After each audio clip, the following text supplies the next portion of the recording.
maestra Gabriela Naranjo se sume en unos minutos más, que yendo por aquí se está arribando al salón. Y pues para nosotros, como siempre, nos da muchísimo gusto poder contar con su valiosa asistencia. Es de gran valor para nosotros hablar de estos temas que se vuelven agenda pública. Y bajo estos elementos, pues, queremos darle la gracia a nuestros ponentes.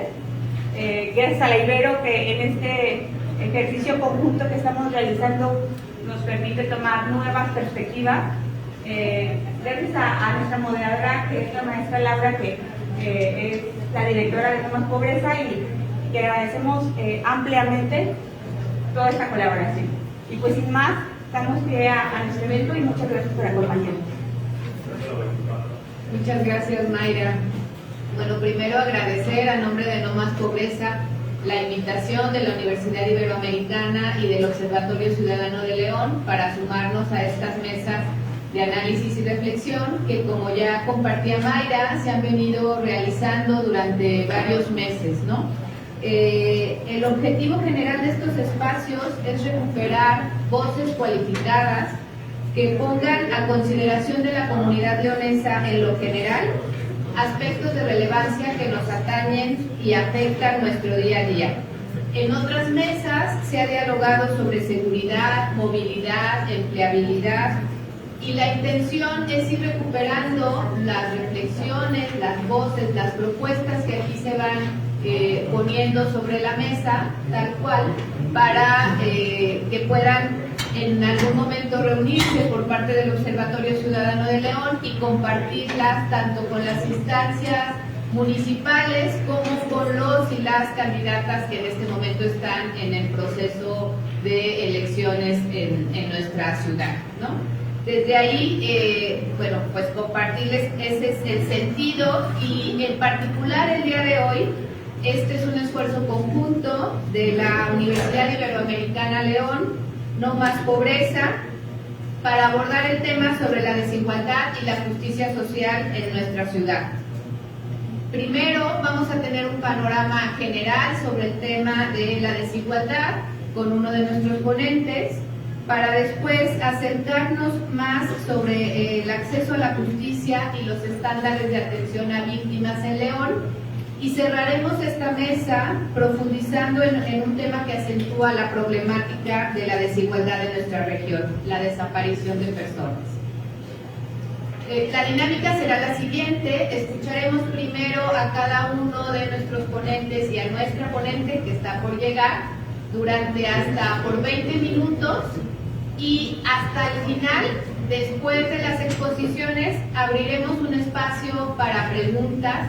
A la entrada les fueron entregando una papeleta, las y los invitamos a que puedan ir registrando ahí su pregunta durante la exposición, para que al cierre podamos dar lectura a ellas y por parte de nuestros ponentes puedan darles alguna respuesta. Sin más, vamos entonces a comenzar. Escucharemos primero al maestro David Herrerías Guerra, que nos presentará el panorama general de la desigualdad social en el municipio de León. Les presento brevemente a David Herrerías, aunque me parece que la gran mayoría lo conoce. David es diseñador gráfico por la Ibero Ciudad de México, maestro en análisis y desarrollo de la educación por la Ibero León.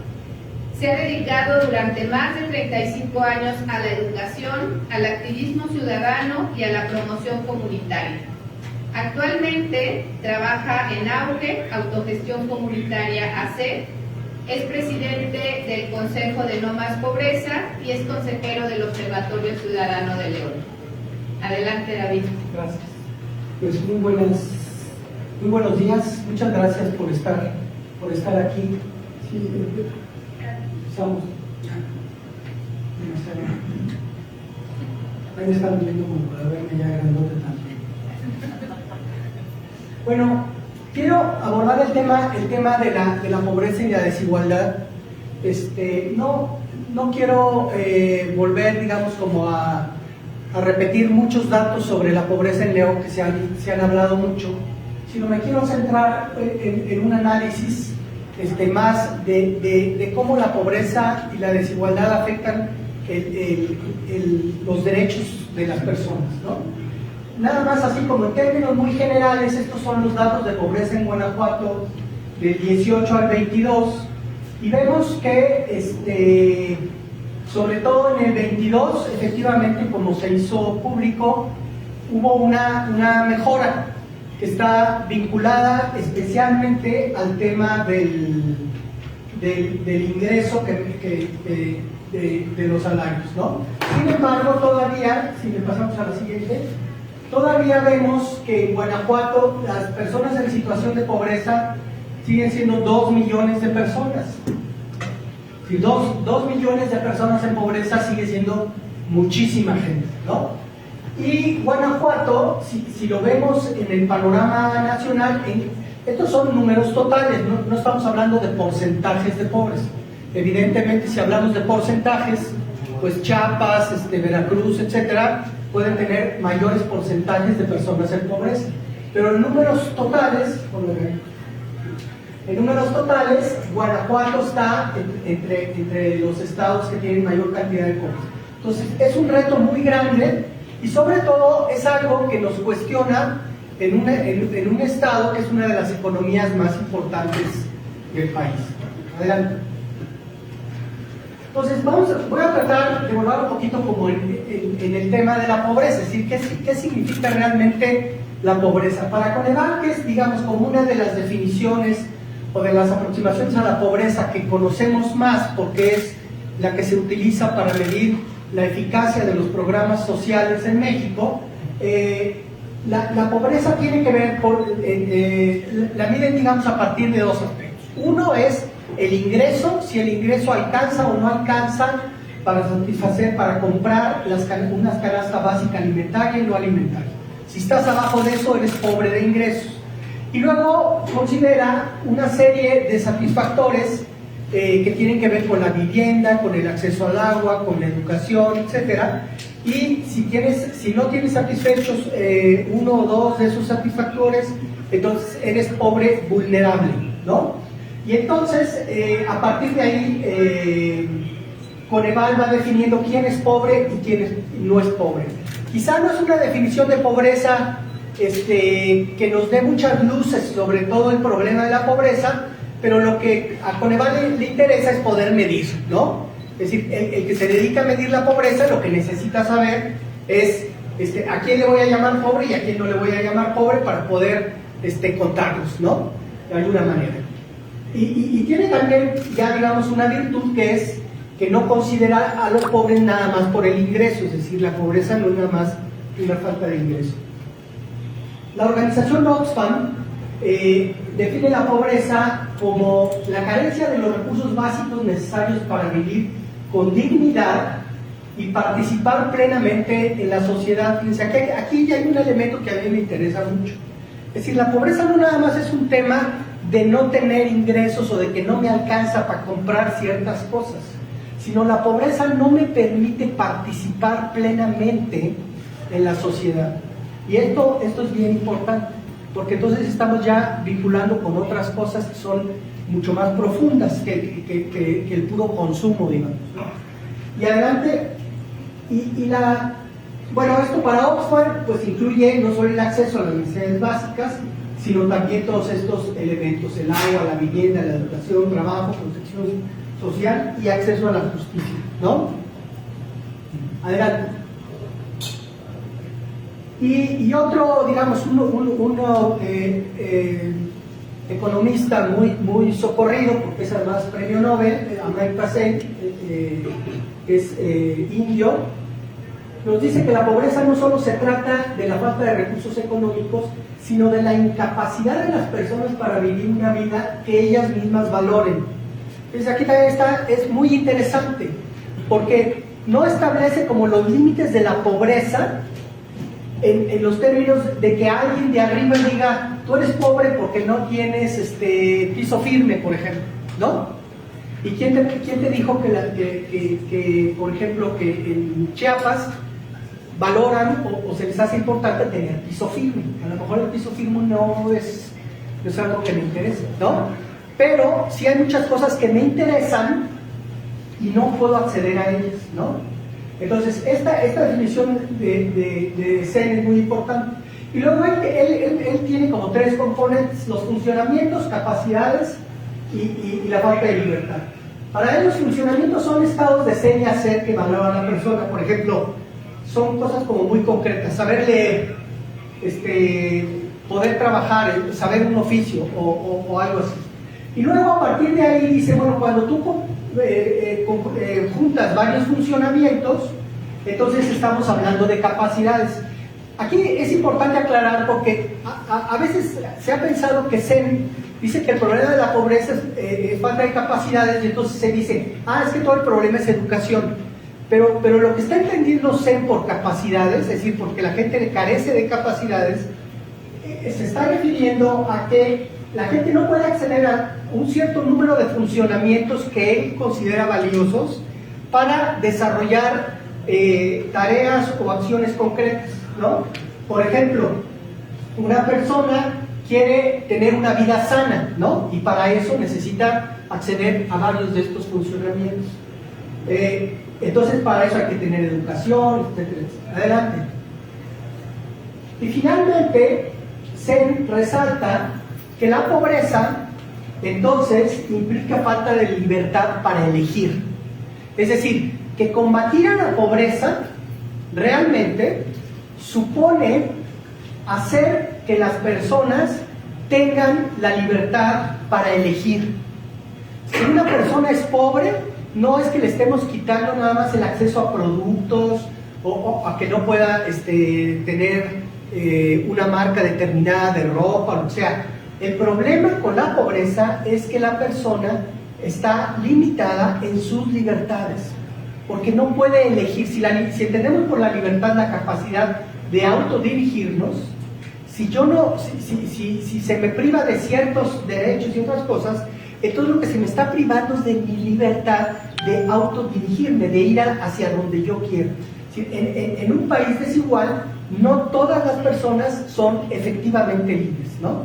La libertad y la justicia social van de la mano, no son dos cosas que se contraponen como a veces nos han. ¿Qué quieres? ¿Libertad o justicia social? Es que no hay esa elección. Si no hay justicia social, no hay libertad verdadera, ¿no? Adelante.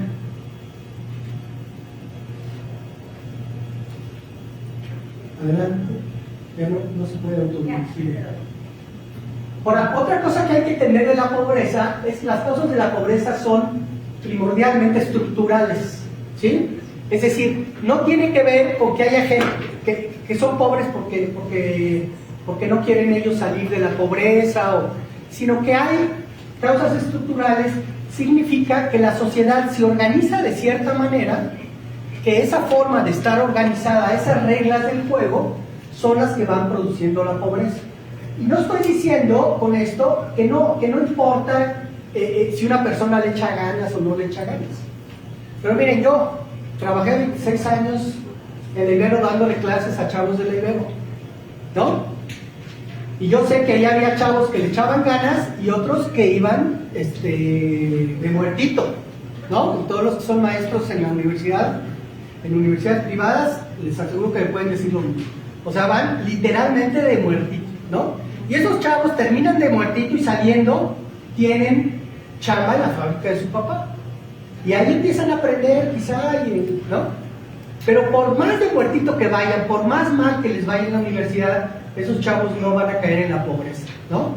A menos que de plano ya se metan a las drogas, ya hagan una locura. Pero en general, y además estadísticamente eso está demostrado, y el Centro Espinosa Iglesias lo demuestra, es dificilísimo que un chavo de clase alta baje a la pobreza. Y en cambio he conocido gente de clases más bajas que le echan muchísimas ganas y sus papás le echaron muchísimas ganas y llevan generaciones y generaciones que no alcanzan a salir de la pobreza, ¿no? No quiere decir que al que le echa ganas no le vaya mejor que al que no le echa ganas, pero el echarle ganas y sobre todo decirle a la gente que el problema nada más es de echarle ganas, es algo, en primer lugar, que le dice a la gente, y si no ha salido, es porque eres güey, ¿no? Es decir, es que o sea, era onda de echarle ganas, maestro, ¿no? Y como tú no puedes y otros pueden, entonces resulta que tú eres el que está fallando, ¿no? Y no es él el que está fallando toda una estructura, todas unas reglas del juego que no le permiten salir adelante, ¿no? Bueno, la pobreza siempre está vinculada a la desigualdad. Esto es importante porque hay gente que a veces dice, no, es que el tema no es la desigualdad, es nada más la pobreza. Si el país crece mucho, pues a los pobres poco a poco les va a ir yendo mejor, y entonces podríamos seguir teniendo muchísima desigualdad y ir mejorando en la pobreza. A lo mejor se puede ir mejorando un poquito. A lo largo de la historia, efectivamente los pobres de ahora están menos fregados que los pobres de hace 100 años, ¿no? Y ese es uno de los argumentos. Pero el problema es que antes se consideraba que vivíamos en un sistema abierto, ¿no? Es decir, que los recursos naturales eran infinitos, que no se iban a acabar. Y la realidad es que no, vivimos en un sistema cerrado. Entonces, sí hay una relación que no se puede negar entre la acumulación de unos y la pobreza de otros. Los recursos naturales, por ejemplo, los europeos se acabaron todos los recursos naturales de Europa, los bosques. Ahorita vemos muy bonito Europa, pero Europa tiene el 10% de bosques de los que tenía hace 2 siglos. Se los acabaron. Y cuando se los acabaron, se fueron por los recursos de África, y de la India, y de América, ¿no? Y crecieron, por ejemplo, a costa de los campos. Los ingleses, la industria textil inglesa creció en buena medida a costa de los campos de algodón de Estados Unidos, ¿no? Que se manejaron por esclavos africanos, ¿sí? Y eso fue la base de capital para la revolución industrial. Entonces, en el mundo hay una relación en la que no puede haber una acumulación de un lado sin que del otro lado se descomponga. No estoy hablando aquí de llegar a una nivelación absoluta, pero hay que tener conciencia de eso. En un sistema cerrado, bueno, lo que les decía, y entonces, tenemos que buscar que la prosperidad sea compartida. Es decir, hay que buscar la prosperidad, pero si la prosperidad no es compartida, entonces no va a ser posible abatir la pobreza, y además no va a ser prosperidad, lo estamos viendo ahorita, ¿no? Es decir, una supuesta prosperidad, un crecimiento medido nada más a partir del PIB, a lo que nos ha traído es a una situación de mucha violencia, de mucha encono, de un país, digamos, totalmente dividido. Entonces, no es viable pensar que la prosperidad puede ser de unos y que los otros queden olvidados. Y hay un problema, cuando hablaba yo de lo estructural, esto lo podemos ver a nivel mundial, ¿no? Cuando el poder económico tiene un poder desproporcionado en la democracia, ¿por qué tiene un poder desproporcionado? Por ejemplo, cuando el poder económico tiene acceso a los medios de comunicación y tiene derecho de picaporte, etcétera, porque en la medida que se va generando esta desigualdad, el poder económico tiene acceso al poder y las clases populares no tienen acceso al poder, ¿no? Entonces la democracia ya se empieza a desnivelar. Esto está estudiado como a nivel mundial. A nivel mundial, por ejemplo, hace tiempo se había tratado de establecer criterios para limitar el flujo de los capitales, o al menos grabarlos, ¿no? Y a nivel mundial, las grandes corporaciones, que finalmente tienen más recursos que muchos países, fueron logrando que los países fueran quitando todas las reglas que imponían impuestos a los capitales. Entonces ahorita vivimos en un mundo donde los capitales financieros circulan por el mundo con libertad, pero las personas no pueden circular por el mundo, ¿no? Y Fabricio también lo ha trabajado mucho en el tema de los migrantes, ¿no? Lo he vivido. Lo ha vivido también. Es decir, ¿por qué se pone freno a las personas y no a los capitales? Porque eso interesa a las grandes corporaciones, ¿no? Y esa decisión es algo que todos los ciudadanos del mundo hemos decidido, no. O sea, hay claramente otros poderes que son los que están tomando esas decisiones. Cuando el poder económico puede incidir demasiado en las reglas del juego, entonces se establecen reglas que favorecen las estructuras que acumulan los recursos, y esos recursos fortalecen también estos poderes, ¿no? Entonces, por ejemplo, si alguien es dueño de los medios de comunicación, entre muchos otros negocios, y decide evadir impuestos, ¿no? Y le reclaman por evadir impuestos, entonces de repente todo el medio de comunicación se va a la defensa del personaje, ¿no? Y el poder de los medios de comunicación es muy fuerte. Adelante. El 1% más rico del mundo acumula una riqueza total de 13.6 billones de dólares, equivalente a la mitad de la riqueza total del mundo. Esa es la desigualdad mundial, ¿no? Los más ricos del mundo tienen más dinero que los estados nacionales. Cuando los más ricos tienen más dinero que los gobiernos, entonces los gobiernos se debilitan. El lobby nacional e internacional va estableciendo reglas del juego. Adelante. Y puedo dar algunos ejemplos. Esquemas fiscales que favorecen a los más ricos. Ahorita les muestro una gráfica de esto. La evasión a través de mecanismos que favorecen a los grandes capitales y las transnacionales. O sea, en México la real evasión no son los irregulares. Siempre se dice los irregulares. O sea, sí hay evasión en los irregulares, pero si recuperáramos todo el dinero que los irregulares no están pagando, no se haría un cambio significativo en la recaudación de impuestos. La verdadera evasión está en los grandes capitales, y no estoy hablando de los ricos medianos, estoy hablando como del 1% más rico del país, es el que menos impuestos paga. Hubo pactos para mantener los salarios bajos durante muchos años. Una democracia participativa, esto tenemos que pensarlo en León. Hay muchos consejos, pero esos consejos son poco democráticos. Es decir, cuando se convoca a los ciudadanos en general, ¿quién quiere formar parte de Zapal o quién quiere formar parte de tal consejo? Todos los consejos son consejos, y yo soy parte de varios consejos. O sea, en todo esto pónganme del lado de los privilegiados, yo no estoy, yo soy uno de los privilegiados de todo el sistema. Los consejos pues están constituidos por empresarios, y no está mal que los empresarios participen, pero también hace falta, ¿y dónde está la otra parte de la sociedad?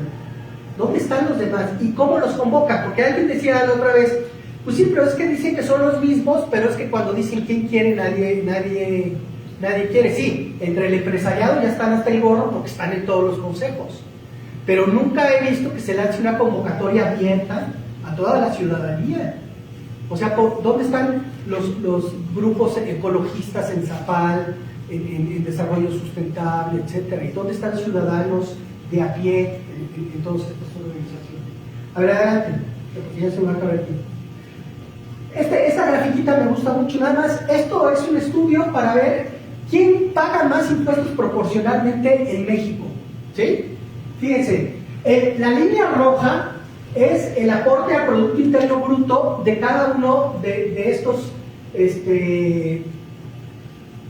partes de la población. Los hogares, o sea, el 50% de la población en México aporta o tiene, digamos, el 12% del Producto Interno Bruto, ¿sí? Y sin embargo, en impuestos está pagando estas cantidades, es decir, ellos están pagando una proporción mayor a la que deberían de pagar.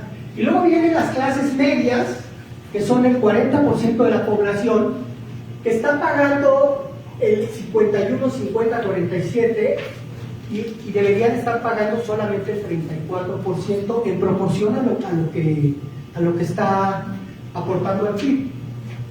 Y luego entra el top 10, es decir, los 10 menos el 1%, porque también hay que decir que en México hay un 10% que es mucho más rico, pero entre ese 10% hay un 1% que el salto de aquí a acá es impresionante, ¿no?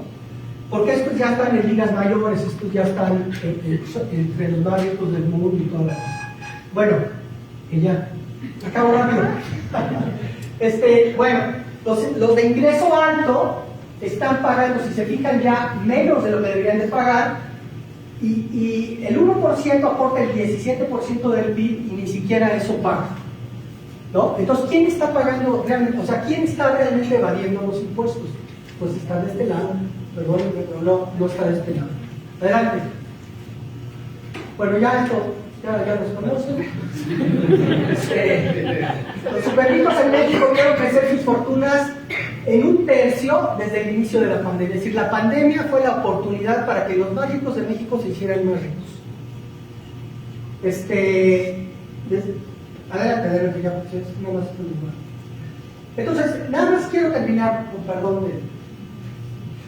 El problema de esto no es, o sea, no es así, vamos a la revolución, sino el problema de la desigualdad es que pone en riesgo la democracia, ¿sí? Pone en riesgo la democracia, porque la gente se da cuenta, y no solo en México, en el mundo es el fenómeno que está sucediendo, que la democracia no funciona, que el poder no está en los que elegimos, que podemos votar por el que sea, pero que el mundo sigue igual. Podemos votar por partidos ecologistas, pero el medio ambiente se lo sigue llevando la fregada, ¿sí? Porque las decisiones no están en los que nos gobiernan, sino en otro lado, ¿no? A los estados, además, no les alcanza para garantizar los derechos humanos. Adelante. Entonces, de ahí viene la emergencia de los populismos de izquierda, de derecha, de todos lados. Es decir, es la gente que se harta y dice, ya, voto por el que sea, pero que me resuelva, ¿no? Y entonces, es esta emergencia de populismos de todo el mundo. Dice Michael Sandel, que es un filósofo norteamericano, que no puede ser acusado de comunista ni nada. Si no hay verdadero autogobierno, si las instituciones políticas no someten el poder económico al control democrático. Y no se trata del poder del Estado, del control democrático, es decir, que si votamos por un gobierno, ese gobierno tenga la suficiente autoridad para hacer lo que nosotros queremos hacer, ¿no? Adelante, ya acabo. Entonces, la mayoría de los ciudadanos no vemos respuestas. Cuando el Estado no puede garantizar los derechos humanos, entonces los derechos humanos están a la venta. ¿Qué quiere decir esto? Yo tengo derecho si puedo pagar por ellos. ¿Quieres educación de calidad? Paga una escuela. ¿Quieres salud de calidad? Cómprate un seguro de gastos médicos mayores. ¿Quieres movilidad? Pues cómprate un carro, porque la movilidad urbana no funciona. Si todos los derechos están a la venta, tiene más derechos el que tiene más dinero. Y lo que Michael Sandel dice, entonces tenemos una sociedad. En lugar de tener una economía de mercado, tenemos una sociedad de mercado. Adelante, ya nada más. Urgencias, pues salario mínimo creciente, reducir las brechas salariales, una reforma fiscal redistributiva, que esas reformas fiscales que graven a los capitales internacionales, mecanismos de mayor participación de los trabajadores. Y ya, ustedes no leen rápido, porque ya me pasé. Entonces ya nada más al final les digo, nada de esto es comunismo, está presente la doctrina social, nada de lo que les dije acá, por ejemplo, no está, la doctrina social de la Iglesia ha hablado de todo esto desde hace mucho, y los países de Europa del Norte están estructurados con base en estos principios. Entonces no estoy hablando de acabar con el capitalismo, sino de hacer un sistema, un capitalismo incluso que sea viable, ¿no? Y de una democracia que sea viable. Muchas gracias.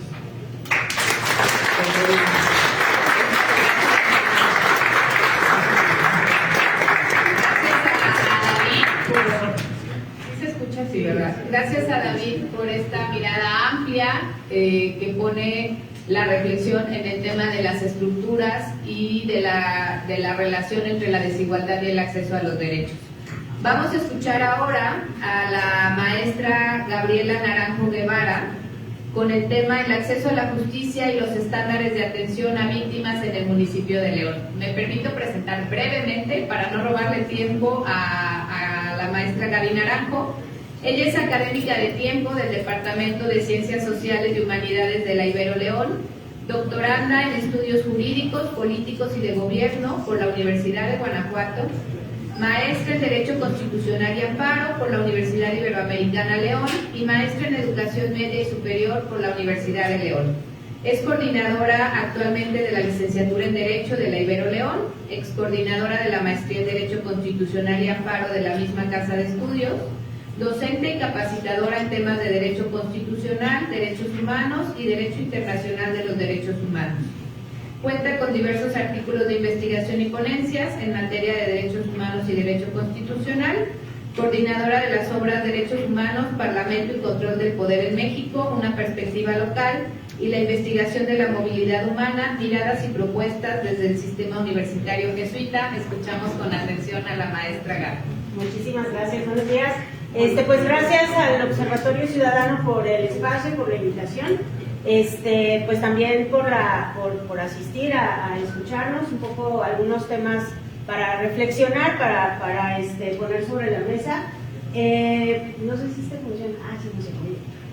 Pues miren, platicando un poquito acerca desde la perspectiva del derecho, porque es el área en donde trabajo los temas de derechos humanos y las cuestiones de lucha contra la desigualdad y el cuidado de la sociedad, de la comunidad. Pues desde la perspectiva jurídica, ¿cómo entenderíamos la justicia social? Pues David me hizo favor de dar la introducción, porque justamente el tema de la justicia social y del acceso a la justicia tiene que ver con la satisfacción del principio de la dignidad de las personas. Cuando hablamos de la dignidad humana o cuando hablamos de las condiciones dignas de vida para las personas, casi siempre la pregunta que yo llego a realizar es si la vida que estamos viviendo es una vida que merece la pena ser vivida. Y entonces es como invitar un poco a la reflexión para revisar cuáles son nuestras propias condiciones de vida y las condiciones de vida de muchas otras personas. Y entonces de pronto, cuando hago la consulta, bueno, ¿cuáles son las características que tu vida debiera tener para decir que tu vida vale la pena ser vivida? Y entonces empezamos a pensar, quizá algunas de ustedes ya lo están haciendo, es que si yo tengo acceso a servicios de salud, si yo tengo acceso a una buena alimentación, si la casa donde vivo cumple con condiciones que me permiten tener una vida óptima, adecuada, si además puedo elegir libremente cómo puedo construir mi proyecto de vida, pues entonces mi vida merece la pena ser vivida. Si tengo la oportunidad de irme de vacaciones al lugar que yo quiero, vivir en el lugar que me gusta, etcétera, una serie de cosas, pues vamos definiendo si la vida que vivimos es una vida que merece la pena ser vivida, y eso básicamente es lo que reconoceríamos como condiciones de vida en una situación de dignidad o la dignificación de nuestra forma de vida.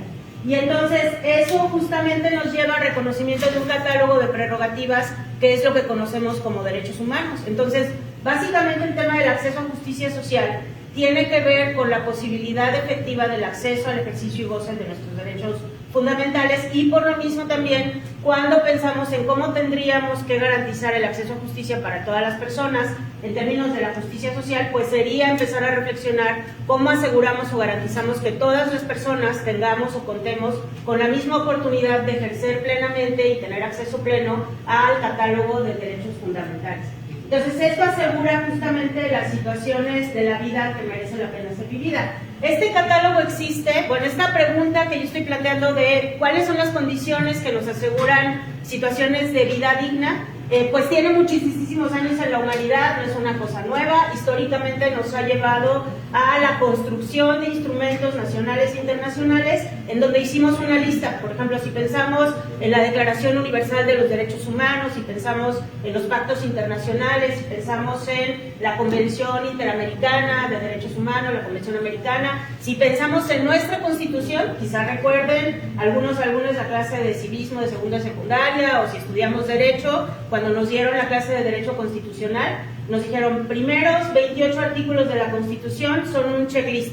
Entonces es como, derecho a la salud, derecho a la identidad cultural, el derecho a la vivienda, los temas de trabajo. Ese es el catálogo que nos da los estándares de lo que definiría una vida que vale la pena ser vivida, porque ejercemos y tenemos acceso a esas prerrogativas en condiciones de igualdad, de equidad y de libertad plena. Entonces, ese sería un poco como el estándar para empezar a considerar, a reflexionar qué significa tener acceso a justicia, cómo identificamos a una persona que es víctima de violaciones o vulneraciones a los derechos humanos, y tenemos los estándares para saber cómo respondemos frente a esos incumplimientos o esas omisiones o acciones que resultan en una afectación a estos catálogos.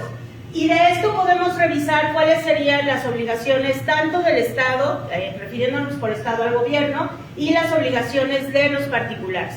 De manera interna, es decir, en instrumentos nacionales, la Constitución y otros documentos, y también en documentos internacionales, reconocemos que son cuatro los principios referentes al respeto y a la protección y el acceso a justicia en materia de derechos fundamentales. Estos van de la promoción de los derechos, el respeto de los mismos, la garantía de estos y su protección. El tema de la promoción tiene por intención mantener la condición positiva de los derechos humanos. Es decir, si nosotros ya tenemos un derecho ganado, las pensiones, pues ese derecho no debería tener un retroceso.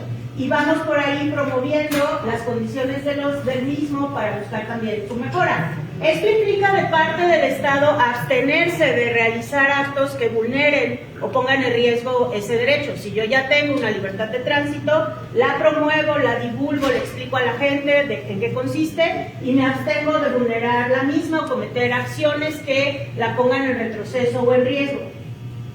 ¿Cuándo es una violación del Estado? Cuando el Estado actúa en contra de esa prerrogativa.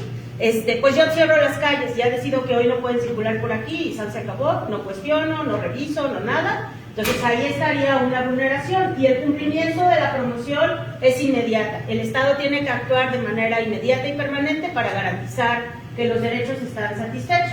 El tema del respeto también tiene que ver con un mantenimiento de un estándar positivo sobre el cumplimiento de los derechos humanos.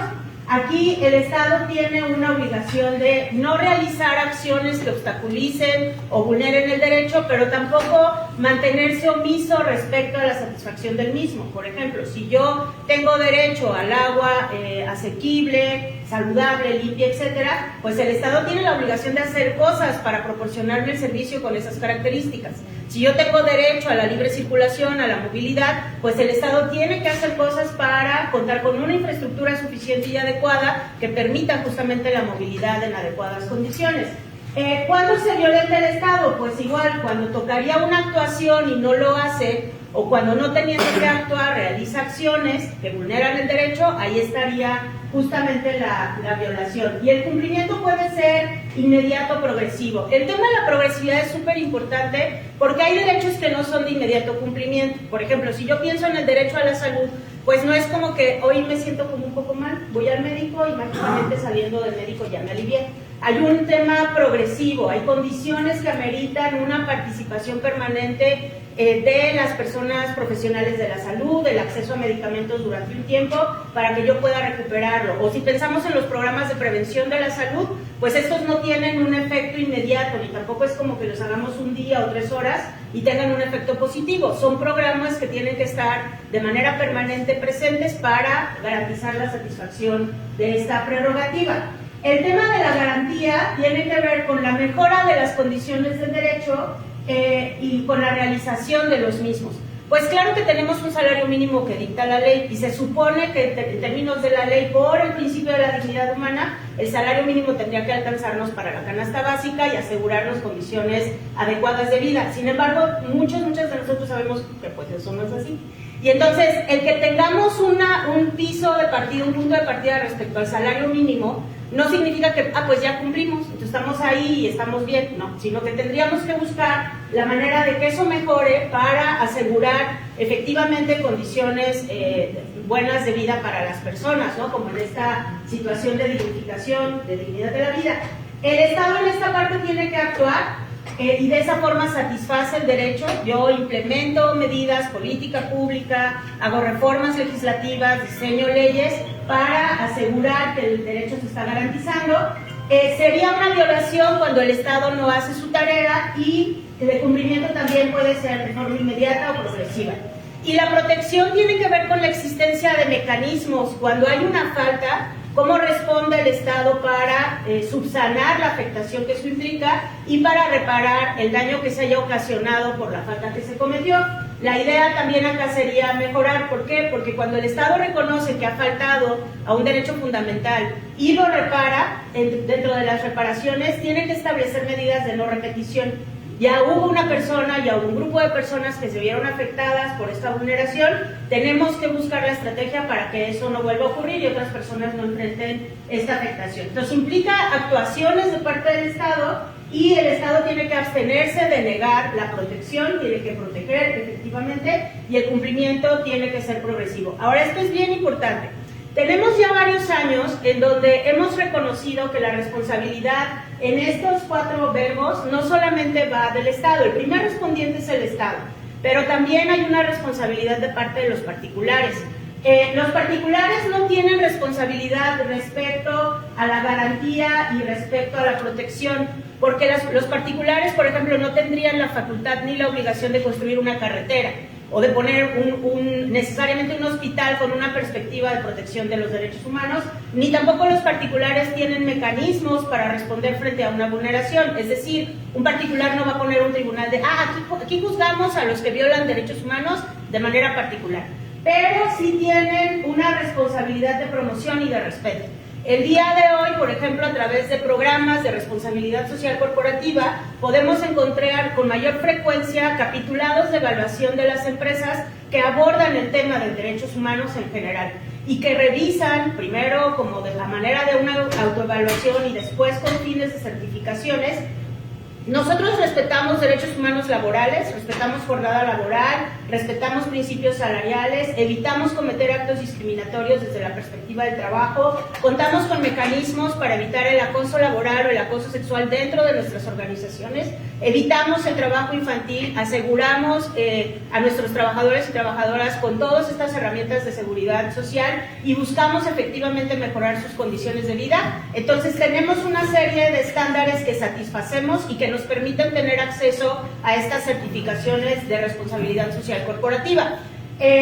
Y también en el tema de la promoción, los particulares, hablando de la empresa o desde la propia condición individual, tenemos la posibilidad de formarnos y de promover en corto los derechos fundamentales. Este es un tema, yo de pronto refiero que es casi un tema de evangelización. Es que yo voy, me educo, me informo, sé en qué consiste, lo comparto con mi familia, lo dialogo con mis círculos cercanos y es una manera de ir construyendo socialmente una base de reconocimiento y respeto de los derechos humanos. Ahora, ¿cómo se mide el cumplimiento? Cuando nosotros y nosotras queremos saber, bueno, ¿cómo estamos en el tema de violación a derechos humanos? ¿Cómo estamos en el tema de la atención a las víctimas y del acceso a la justicia? Pues hay diversas estrategias para hacer la medición. Respecto al cumplimiento de las obligaciones, una manera de revisar el cumplimiento es evaluar cómo estamos en cuestiones estructurales respecto al cumplimiento en materia de derechos humanos, cuáles son los procesos y si estos son efectivos y cuáles son nuestros resultados. Entonces, por ejemplo, si yo pienso, derecho a la salud, ¿cómo estamos en derecho a la salud? En León tenemos suficientes hospitales, tenemos suficientes camas para atender a las personas enfermas en los hospitales, tenemos suficiente personal profesional de la salud, especialistas, enfermeras, enfermeros, atenciones de primer contacto, ¿cómo estamos en la cantidad de ambulancias, de personas paramédicas capacitadas para poder atender? Y todo eso es lo que nos da la estructura. ¿Cómo están nuestros procesos? Ya tenemos la estructura o la infraestructura, pero ¿cómo son nuestros procesos? ¿Qué vive una persona de primer contacto para poder tener acceso efectivo a la salud? Y ese proceso es adecuado, es eficiente. Hace algún tiempo me pedían una asesoría por una persona que había sido diagnosticada con VIH y como era una cosa como de poder ser, o sea, no creíble, pues como inverosímil, porque acude a un examen rápido en un espacio privado, un espacio particular, le diagnostican positivo a VIH y la recomendación es, ¿tiene seguro social? Da el seguro social. Resulta que en un proceso burocrático el seguro social, cuando tienes una condición así, porque tienes un diagnóstico externo, a eso me refiero, llegas a la clínica, el médico de primer contacto te evalúa, te canaliza exámenes, análisis clínicos. ¿Quién sabe cuánto tiempo? Los análisis clínicos, luego te mandan con un médico de segundo nivel. El médico de segundo nivel tiene que confirmar el diagnóstico y confirmando el diagnóstico ese médico te manda un médico especialista de tercer nivel. O sea, hasta dentro de 4 meses vas a llegar con el especialista en infectología. Y luego a esta persona le sucede, iba yo en el segundo paso, es decir, con el médico de segundo nivel y perdieron los resultados de mis análisis. Y entonces la orden de la institución es, tengo que volver a empezar. O sea, tengo que volver a ir con el médico de primer contacto, ese médico me tiene que volver a mandar a hacer los análisis, ese me tiene que mandar al médico de segundo nivel y ese me tiene que mandar con el especialista, y yo tengo ya N meses sin acceso a los retrovirales. Entonces, ¿qué tenemos que hacer ahí? Acudir a mecanismos, que no debería de suceder. Oye, a través de un oficio, derecho de petición o de un amparo, autoridad responsable de esta institución médica, te solicitamos que ya no le hagas pasar a la persona nuevamente por todo ese proceso que además vulnera la condición de la persona. Dale acceso directo al tratamiento para que se pueda empezar a atender. Esa es una valoración de proceso que nos dice que aunque tengamos en algunos casos de estructura, pues no tenemos acceso efectivo y pleno al ejercicio de los derechos. Y vamos evaluando cuáles son los resultados, cuántas personas son atendidas, efectivamente, cuánto tiempo tardas en tener atención médica, cuánto tiempo tarda tu consulta, el diagnóstico que te dieron fue un diagnóstico adecuado, y tuviste acceso al tratamiento. Ahora, en el caso de Guanajuato y de León, ¿cómo estamos en este tema? Sobre la situación de víctimas y derechos humanos. Esta es una forma de revisar datos, no es la única fuente. Podríamos revisar también lo que se conoce como los informes sombra, que son los que realizan organizaciones de la sociedad civil, y hay otras formas de hacer investigación, pero estos son datos de la Procuraduría de Derechos Humanos del Estado. Lo primero que tendríamos que anotar y que tendría que preocuparnos como sociedad civil, como gobierno, desde el propio observatorio, es el aumento en el número de presentación de quejas por presuntas violaciones a derechos humanos en el Estado, y este es el aumento en la ciudad en los años del 2021, 2022 y 2023.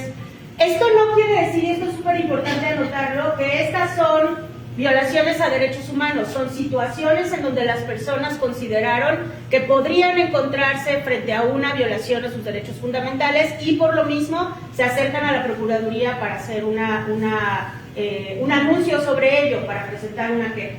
¿Qué se tendría que revisar? Y esto es bien importante.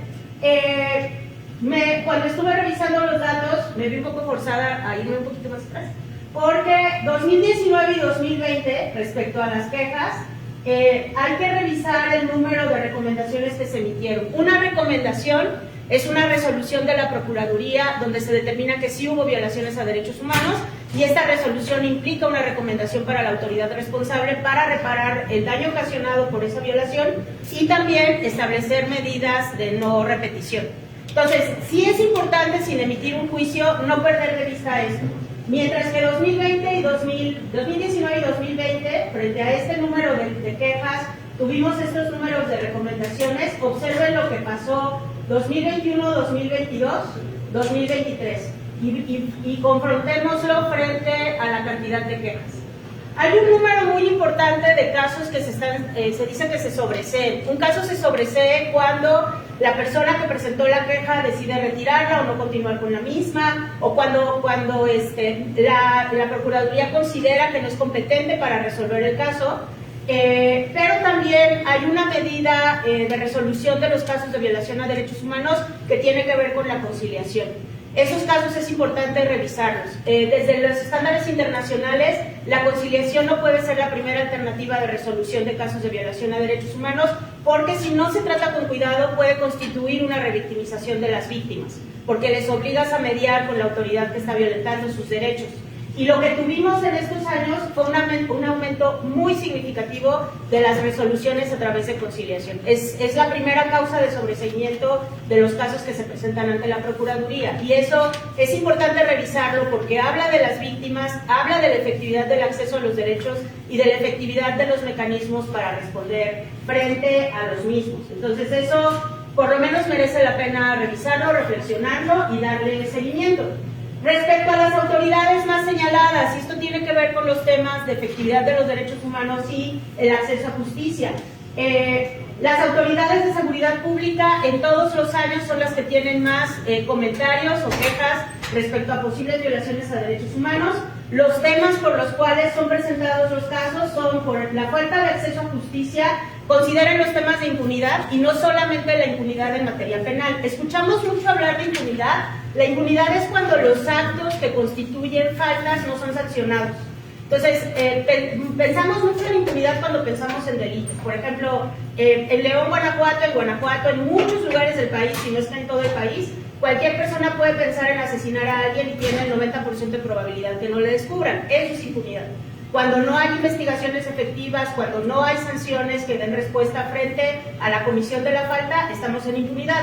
Pero en derecho penal o en la comisión de delitos no es la única área en donde se presenta impunidad. Cuando yo tengo derecho, por ejemplo, al acceso al agua y aún acudiendo a un mecanismo de satisfacción de la prerrogativa, el mecanismo no es efectivo o no se respeta una resolución que me protege, estamos frente a un evento de impunidad. Entonces, la impunidad tiene que ver con acceso a justicia. Entonces, cuando es el primer tema que brinca o está en los primeros lugares estadísticamente respecto a violaciones a derechos humanos, entonces estamos fallando en general como sociedad y como Estado en la protección y garantía de las prerrogativas. Los temas de seguridad jurídica, que tiene que ver también con el tema del cumplimiento de la norma, cuestiones o principios de debido proceso, los tratos crueles, inhumanos y degradantes. Y en otros temas que brincan en siguientes lugares, pues está el tema del acceso a la salud. Súper preocupante el tema del interés superior de la niñez, que ocupe primeros lugares. En la estadística pues también es preocupante. Y los temas de libertad personal. Piensen, consideren en detenciones arbitrarias que no cumplen con estándares internacionales. Súper rápido me tomo para dar lo que a mi criterio estarían entre los dos temas más importantes que no debiéramos perder de vista. Uno es el tema de la violencia de género. La violencia de género es un fenómeno mundial, no es un tema exclusivo ni de León, ni de Guanajuato, ni de México. La violencia de género es un fenómeno mundial y por lo mismo ni León ni Guanajuato se exime de vivir situaciones de violencia de género que son muy graves. Entre 2011 y 2021 hubo un incremento del 732%, es tremendo, o sea, el número no hay que perderlo de vista. En el registro de mujeres asesinadas en Guanajuato, 56 a 541 mujeres asesinadas por año. Esto por datos del Instituto Nacional de Estadística y Geografía Informática. De enero a junio del 2023 fuimos la entidad con más mujeres víctimas de homicidio doloso, con 204 casos. 2015 a 2022 registramos 28 feminicidios. 2022 fue el año más violento para las mujeres del municipio. 9 feminicidios en este periodo, que fue la cifra más alta del mismo. Y el tema es que el feminicidio es la expresión final y más grave de una situación generalizada de violencia contra las mujeres. O sea, no es que de pronto lleguen y nos maten, es que suceden un montón de cosas en el camino, ¿no? Y entonces eso implica un ejercicio al menos de reflexión y de formación en qué significa, primero, tener voluntad para admitir que existe violencia de género. O sea, cuando encontramos estos discursos que nos dicen el patriarcado, ¿qué? ¿No? O sea, son unas exageradas, eso no pasa. Ese es el principio para decir, pues es que por eso te pegaron, porque, ¿no? O sea, ¿no?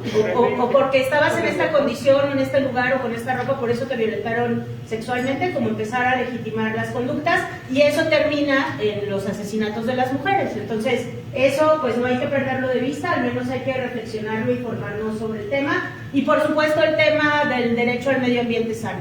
Esta es una imagen que capturé el día de ayer sobre la calidad del aire a las 10:20 de la mañana.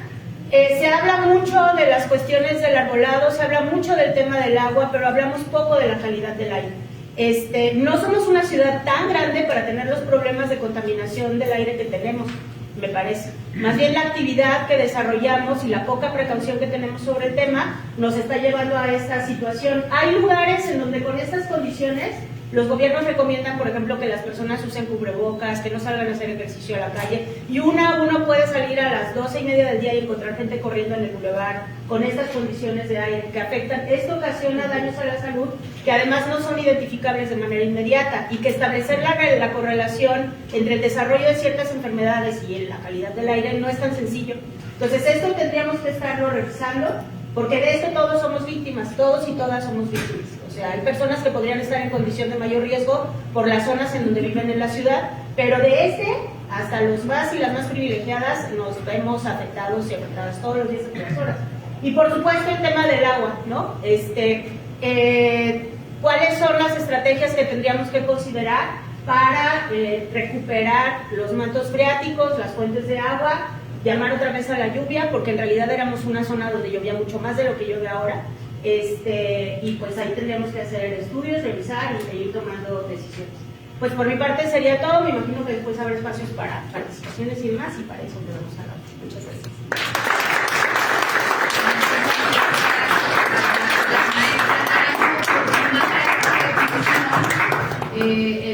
Una visión hacia estándares, hacia rutas concretas, ¿no? Voy ahora a presentar al doctor Fabricio Larusso. Él nos presentará un panorama general sobre las desigualdades y la desaparición y la acción colectiva frente al continuum de violencia. Muy brevemente voy a compartir algunas cosas de su currículum. Él es maestro y doctor en estudios latinoamericanos por la UNAM, académico de tiempo del Departamento de Ciencias Sociales y Humanidades, coordinador del Cuerpo Académico en Desigualdades Sociales de la Ibero León, miembro del Sistema Nacional de Investigadores e integrante de la Plataforma por la Paz y la Justicia en Guanajuato. Su trabajo de investigación, incidencia y acompañamiento es sobre la historia, la memoria, la lucha y la acción colectiva de las organizaciones de familiares de personas desaparecidas en contextos de violencias y desigualdades sistémicas, con énfasis en Guerrero y Guanajuato. Ha participado en coautoría en distintos artículos y en distintos libros, y para no crecer en el tiempo, dejo la palabra al maestro Fabricio, al doctor Fabricio. Muchas gracias al observatorio, a todas y todos por el espacio, poder compartir esto. En espera de que llegue la presentación, vamos a presentar una parte de introducción a algunos conceptos sobre la desaparición, sin ser muy técnicos y todo. Voy a resumir también algunas de las diapositivas, ¿no? Porque hay bastante contenido en una segunda parte, algunos datos que normalmente no se manejan, no se tienen públicos como tal, sino que hay que analizarlos y trabajarlos desde la investigación, porque no se publican como tal y no hay registros en el Estado, ¿no? Y en México también dejan bastante que desear los registros, entonces para pasar un poquito de qué estamos hablando, ¿no? La desaparición de personas. Muchas veces no lo vemos incluso incluido en los informes, ¿no? Como un delito de por sí, sino como una multiplicidad de factores, o las personas justamente cuyo paradero desconocemos. ¿Qué es una desaparición? Es cuando desconocemos el paradero de una persona, independientemente de que se haya cometido un delito en su contra, ¿no? Se trata justamente de una violación a derechos humanos de tipo grave, ¿no? Como la tortura, el desplazamiento forzado por la violencia, por ejemplo, una ejecución extrajudicial, ¿no? Cuando un policía, por ejemplo, mata a una persona, ¿no? Sin el debido proceso, sin seguir ningún procedimiento, de manera ilegal, y hasta puede ser tipificada como un crimen de lesa humanidad en ciertas condiciones, ¿no? Por el derecho internacional humanitario. En la ley mexicana se habla de dos tipos, ¿no? La desaparición forzada y la desaparición por particulares. Desde el punto de vista legal, ¿no? Forzada es cuando hay una privación de libertad por parte de una autoridad, un servidor público, un policía, un militar, en contra de una persona, y se niega su paradero y la información relacionada con esa persona. Una persona puede pasar por barandilla, puede ser detenida y después ya se pierde el rastro de la persona, por ejemplo, después, si la autoridad niega que haya estado ahí, por ejemplo, ¿no? O bien la autoridad, algún funcionario público, encubre, ¿no? Tolera, encubre o participa una desaparición, una privación de libertad cometida por un grupo particular. Por ejemplo, un grupo criminal pone un retén en una carretera y a pocos centenares de metros hay otro retén militar y ahí desaparecen personas en ese tramo, ¿no? Entonces a lo mejor no lo hace directamente el militar, sino el grupo criminal, pero con tolerancia, aquiescencia, se dice. Entonces, bueno, la cometida por particulares se supone que el Estado no interviene de ninguna manera, no conoce esa desaparición, pero es un grupo organizado, un grupo de particulares que desaparece a la persona. Se parece mucho ese tipo al secuestro, ¿no? Entonces, bueno, esto es lo que yo mencionaba.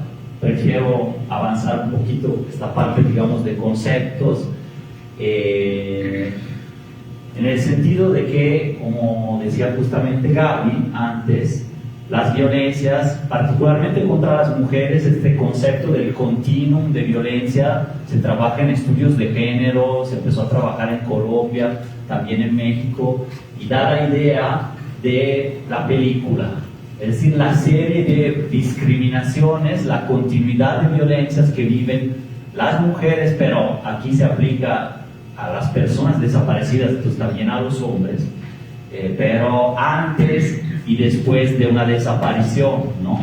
Entonces son una serie de victimizaciones, de abusos que llevan a una desaparición. Se mencionan a veces ejemplos trágicos, pero del tipo hay una violencia, un acoso en contra de una mujer, una discriminación laboral, pierde el trabajo, ya no puede seguir, es violentada por su pareja, en algún momento desaparece y en ese momento entra el tema de la desaparición, es buscada, sale una ficha del protocolo ALBA porque es mayor de edad y después es encontrada sin vida a lo mejor y es víctima de feminicidio. Ese es el continuum de violencias que ojalá nunca llegue a esa gravedad, pero pues van preparando la gravedad de las violencias después y luego de violaciones a derechos humanos, es decir, ante este hecho y toda esta secuencia, ¿qué ha hecho la autoridad o qué no ha hecho? Pudo haber violado justamente los derechos humanos al no intervenir, etcétera, ¿no? Entonces, eso es la idea del continuum de violencia ante el cual se enfrentan.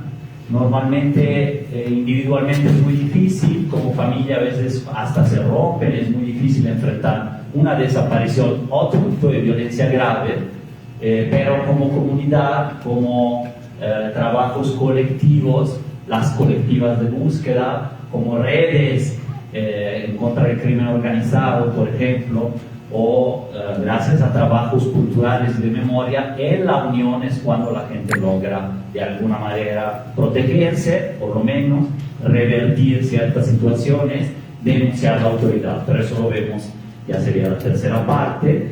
¿Qué se hace frente a una desaparición en México? Es muy complejo, hay muchos temas, pero digamos que desde 2017, 18 y en estos últimos años el andamiaje institucional ha sido construido con base en lo que había antes, era denunciar en una fiscalía, que es esto de azul, ¿no? Entonces se emprende ahí una búsqueda y una investigación. Teóricamente, en la práctica no siempre se hace una investigación exhaustiva, pronta, etc.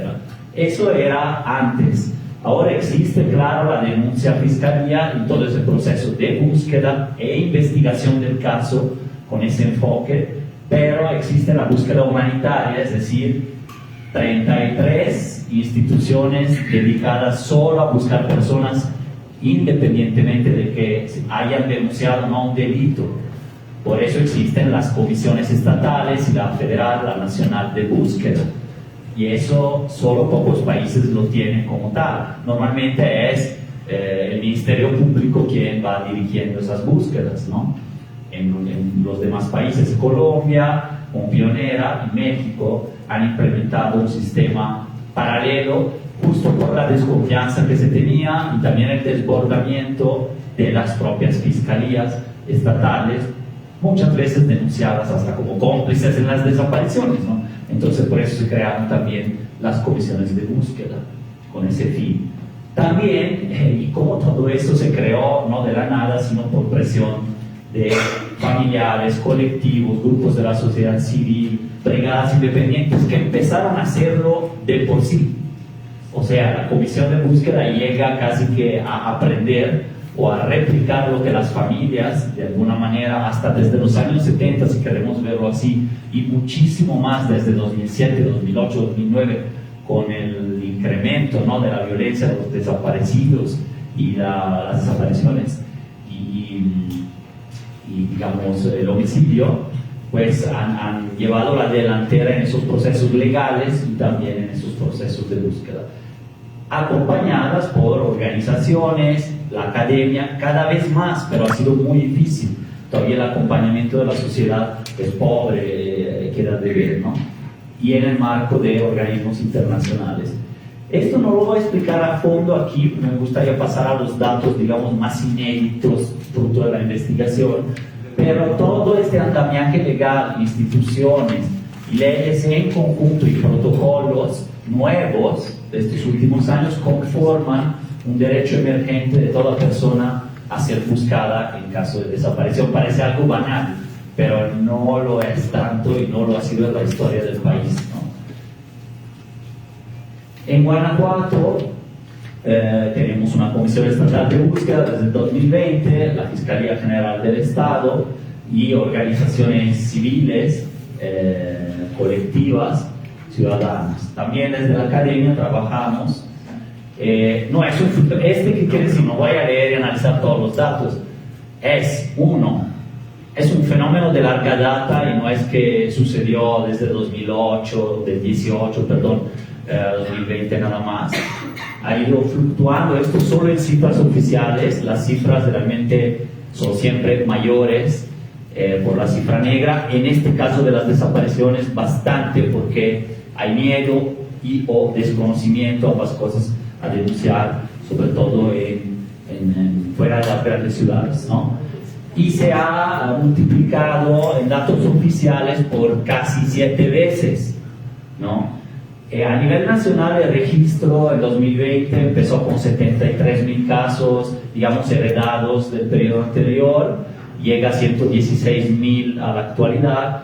En Guanajuato termina el registro anterior en 621 y va subiendo a 4.185, pero en 6 años, ¿no? Entonces, estos datos los maneja a nivel central, digamos así, centralizado la Comisión Nacional de Búsqueda, pero no son estos.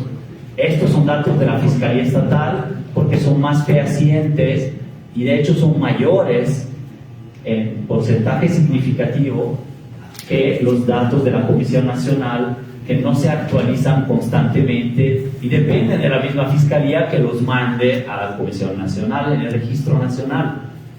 Entonces, esto es el más fehaciente desde mi punto de vista por municipio, ¿no? Siendo Celaya, Irapuato, León, Villagrán, Pénjamo, los que tienen más de 200, ¿no? Salamanca, por ejemplo, también, personas desaparecidas en términos absolutos. Estos datos se obtienen solo por transparencia, no están en un registro, aunque la ley mandata que en Guanajuato debe haber registro público de todo esto. No solo de personas desaparecidas, también de fosas comunes y de fosas irregulares o clandestinas. Esta es la tasa por cada 100.000 habitantes que nos da la idea de la proporción sobre la población, como sucede con los homicidios, ¿no? En donde tenemos en Guanajuato de repente una tasa de homicidios de 50 cada 100.000 habitantes, a nivel nacional es de 24, se proyecta 22 para 2023, y esto es de cantidad de personas que están desaparecidas en la fecha actual, acumuladas, claro, de todos los años. Entonces no es anual, es diferente que los homicidios, pero da la idea. Y ves que Pénjamo ahí y Villagrán están en primeros lugares como número absoluto, o sea, una gran cantidad de personas desaparecidas ahí, pero también en proporción de su población se dispara, ¿no? Y respecto del promedio estatal, 65 personas cada 100.000 habitantes. Este dato tampoco se maneja como tal, lo hacemos desde la investigación, digamos, en la Ibero, en la plataforma. Esto es tasa de homicidios, solo es para comparar cifras, es diferente, este es anual, es un dato de homicidios, es otro fenómeno, pero es para decir, por ejemplo, que tenemos pueblos pues con tasas de 200 personas cada 100.000 habitantes asesinadas, delito, digamos, homicidio doloso, ¿no? Entonces, bueno, es para dar la idea de algunos números y la proporción, y de homicidio general de la entidad 63, que sería 3 veces la tasa nacional. Esto es 2022 todavía, ha bajado un poco, tanto el nacional como el de Guanajuato, aún así sigue muy alto. Estos son los reportes, muchas veces no hay claridad. Las personas que quedan desaparecidas en Celaya son 505 y que tienen que ser buscadas. Los reportes acumulados desde que la Fiscalía tiene registro de 12 años, en Celaya han sido 3.763, ¿no? De los cuales 505 quedan por localizar. ¿De qué nos tenemos que preocupar acá? Son números altos, pero aumentan también porque aumentan las denuncias, aumentan los casos, la Fiscalía registra un poco más, 6.000, 7.000 personas en León, no están desaparecidas ahora 7.000 personas, han desaparecido en el tiempo, ¿no? Pero quedan por localizar algunos centenares en León. El punto es que esto se ha incrementado mucho y se han ido sumando cada año personas que ya no se encuentran, por eso llegamos a 4.200 casi personas que quedan desaparecidas y se fueron acumulando y eran 600 hace 6 años. Ese es el problema, no el número como tal.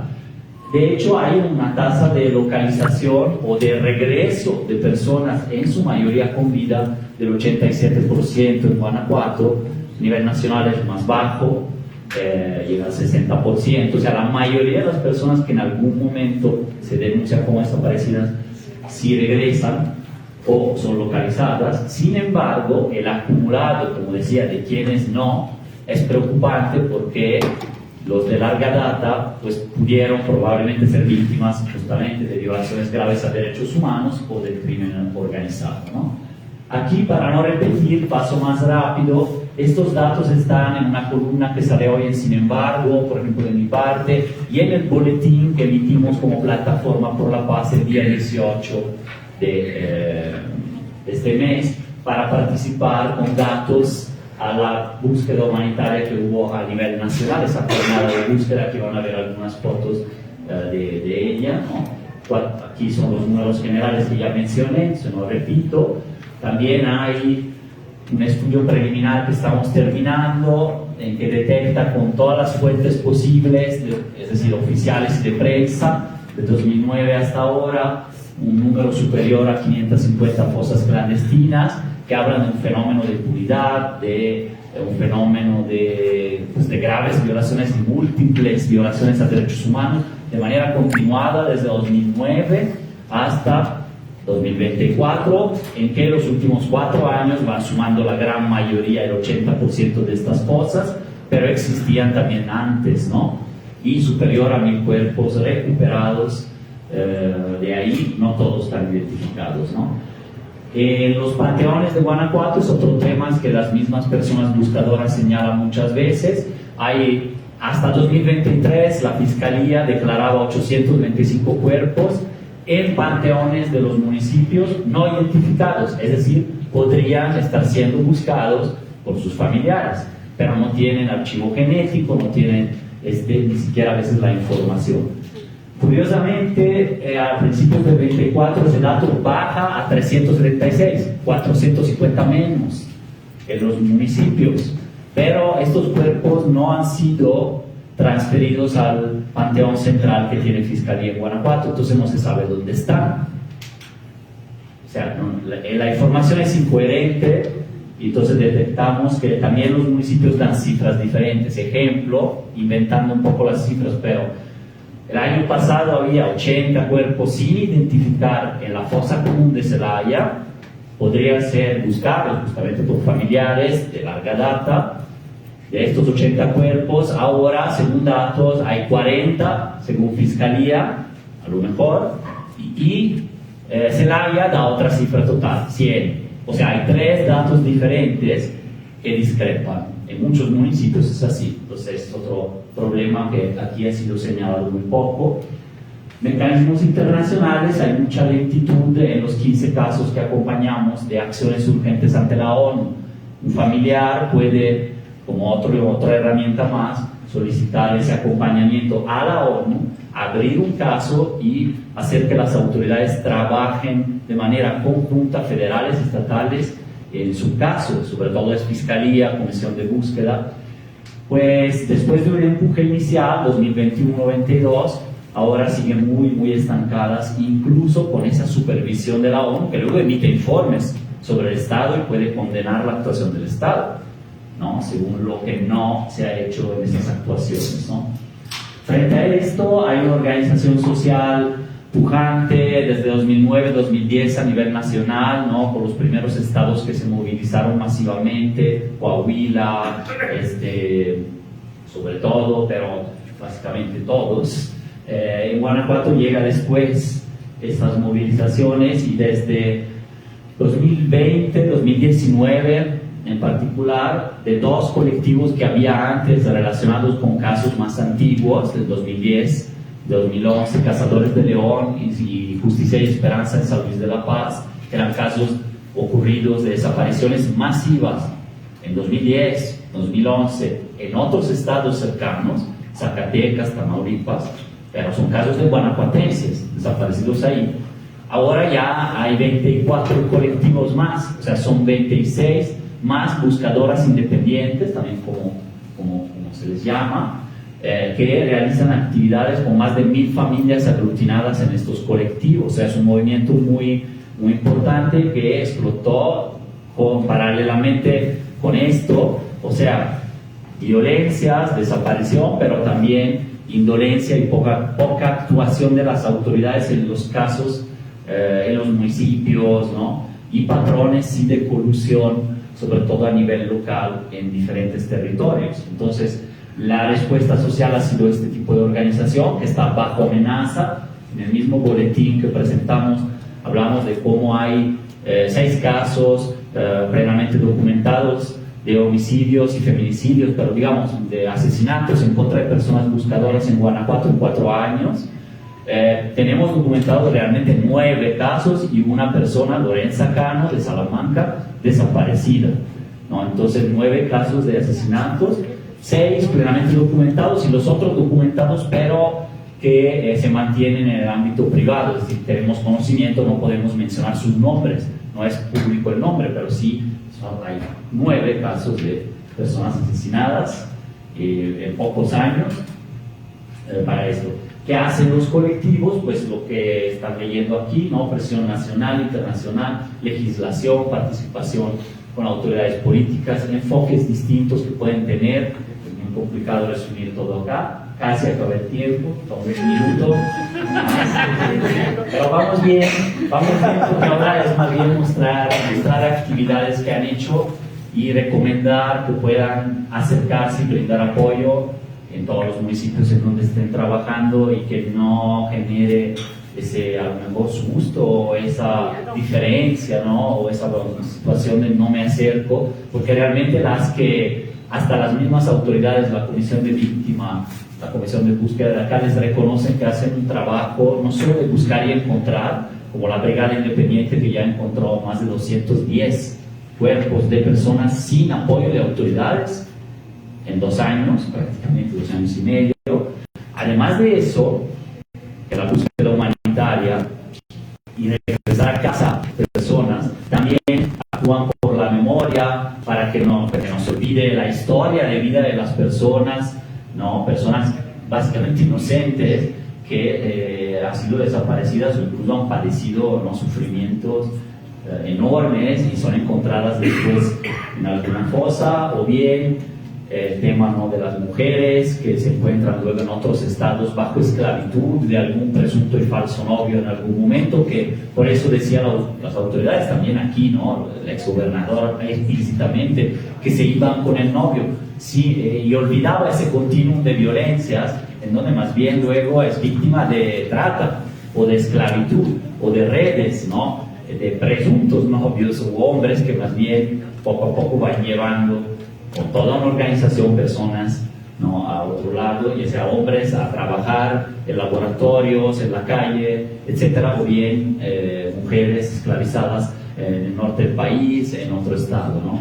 Esos son algunos casos, no son todos así, pero entonces hay esto, ¿no? Murales se están pintando en todas las ciudades, árboles de la esperanza, rituales de todo tipo, también misas con apoyo de algunas de las iglesias de las ciudades, también los municipios, la presencia de la ausencia, que es también exposiciones en la calle. Ahora en el Coecillo hay una, por ejemplo, del colectivo Buscador Guanajuato, tendederos, árboles de la esperanza, bordados, son muchas de las iniciativas, ¿no?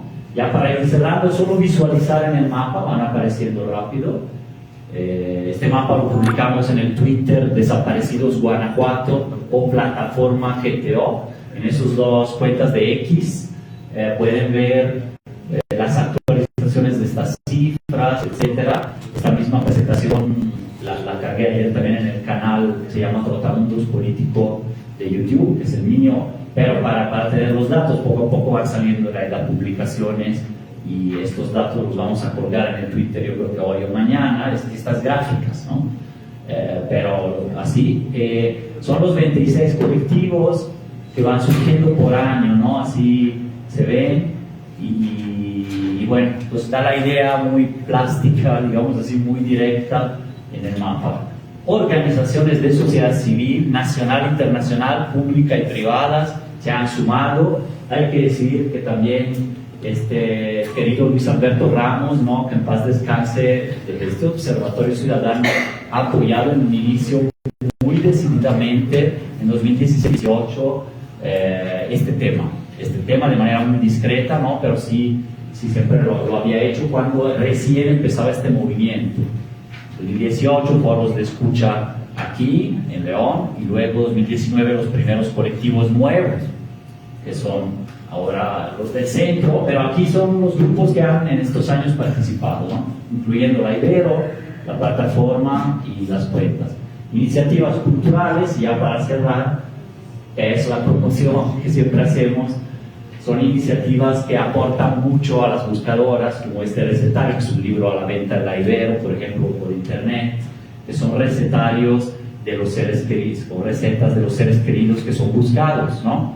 Pero hechas por sus mamás y ahí con fotografía y textos.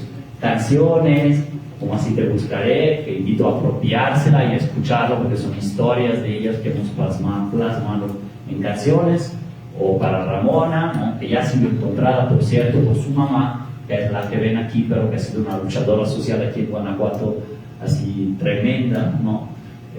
Y pues ha logrado su cometido, pero tiene un colectivo y sigue apoyando a decenas de personas, y los calendarios, etc. Entonces, bueno, muchas gracias, perdón por el tiempo, y seguimos aquí.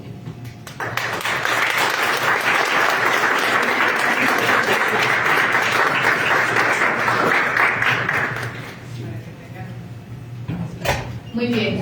Bueno, hemos hecho un recorrido durante esta mañana de escuchar a David, en donde nos presenta estos riesgos de la sociedad de mercado y cómo el tema de la pobreza está vinculado al tema de las desigualdades y de no tener la vigencia de derechos, ¿no? Después con la maestra Naranjo recuperamos también posibles rutas, indicadores, procesos que van de la mano de poder hacer vigentes el tema de derechos humanos y hemos cerrado ahora con el doctor Laruso con este caso en particular de los desaparecidos en Guanajuato. Yo me quedo, no sé si el resto de los asistentes también, con la preocupación y con la invitación a la acción de vivir en un estado que tiene más de 2 millones de personas que viven en la pobreza, que tiene más de 4.185 desaparecidos, compartía ahorita Fabricio, y en donde el aumento de las denuncias de violaciones a los derechos humanos ha sido también exponencial, como las gráficas que nos compartía la doctora Naranjo. Viene ahora un espacio breve, porque no tenemos tanto tiempo, tendríamos aproximadamente 20 minutos para poder dialogar con ustedes, para que los ponentes puedan responder a las inquietudes o a las reflexiones con las que se hayan quedado. Les pediríamos solamente ser muy breves, intentar que la pregunta o la aportación que ustedes formulen esté acotada para que de esa manera los 20 minutos podamos escuchar distintas voces y la mayoría de quienes tienen algo que compartir puedan expresarse. Entonces, bueno, si quieren lo podemos ir haciendo también a mano alzada, o quien tiene ya sus papeletas para entregarlas, también si nos lo indica, se estarán acercando por ahí las copas. Sí, lo escuchamos. Buenos días, muchas gracias. Creo que Los temas que han tocado son temas muy actuales. Esta sociedad, actualmente este país, yo creo que nadie puede negar, estamos en una crisis muy profunda y yo soy muy optimista de que la historia nos dice que después de las crisis viene el descubrimiento o el inicio de una época nueva. Yo traigo unas preguntas dirigidas a León. Bueno, primero, quisiera preguntarle a Gaby Naranjo, según lo que yo estudié en Derecho Constitucional, el Estado está compuesto por gobierno, sociedad y territorio. Está coordinado por el Código de Leyes que se designa la propia sociedad. Entonces, nada más ahí usted habló mucho del Estado y para mí es más bien los gobiernos que son formados por la sociedad. Y derivado de esto, leí el domingo pasado una frase que sí me provocó algo, una inquietud. Siempre hemos hablado de que el pueblo tiene el gobierno que se merece. Y esa persona, que es un editorialista, dice que el gobierno es lo que el pueblo es. Y me quedé yo pensando qué sucedió, no tanto en México, sino en León, para haber llegado a la situación socioeconómica donde estamos, las cuales han sido tocadas por ustedes, por David, que afortunadamente tengo el gusto de conocer desde hace muchos años. He intercambiado con él muchas ideas y discusiones de forma de ver la pobreza y la desigualdad. Entonces yo participé en el gobierno municipal de Carlos Medina en el 88 y yo creo que para mí el gobierno de Carlos Medina, no porque haya participado ahí, la palanca del éxito que logró Carlos Medina, porque él estaba consciente que veníamos de una sociedad piramidal donde la autoridad era la que hacía todo, y él tuvo la visión de abrir el gobierno a la sociedad. Yo participé en diferentes comisiones, empezando por el Consejo de Cultura en ese momento, el diputado en ese entonces, y en fin, se formaron como 20 grupos participativos de la sociedad, el cual era responsabilidad de la sociedad. En el desarrollo, de entonces para acá, Eliseo Martínez continuó con esa visión, hasta Luis Quirós habló de eso.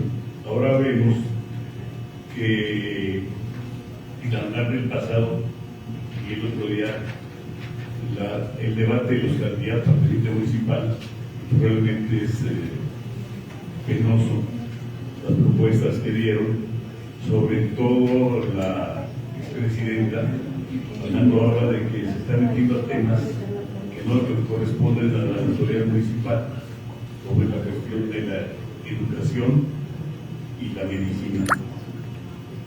Ya anda ofreciendo becas a estudiantes y el médico a tu casa, cuando son obligaciones a partir del gobierno estatal y el gobierno federal.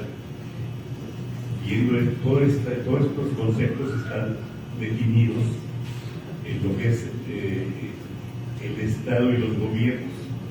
Entonces, como que se están invadiendo todo eso. La ciudad, urbanísticamente, no es una ciudad, es un conjunto de colonias que no hay interrelación ni en la misma colonia, y eso pues David ha sabido construir una comunidad en la cual atiende todo lo que requiere una comunidad: economía, educación, salud, autosustentabilidad. Solo solicitarle por el tiempo, Sí, bueno, si podemos cerrar con la pregunta para que pueda responder La Gaby. la propuesta, más bien la propuesta que yo pongo a la sociedad, es que debemos de discutir estos problemas entre nosotros para crear una sociedad que sea comunicativa.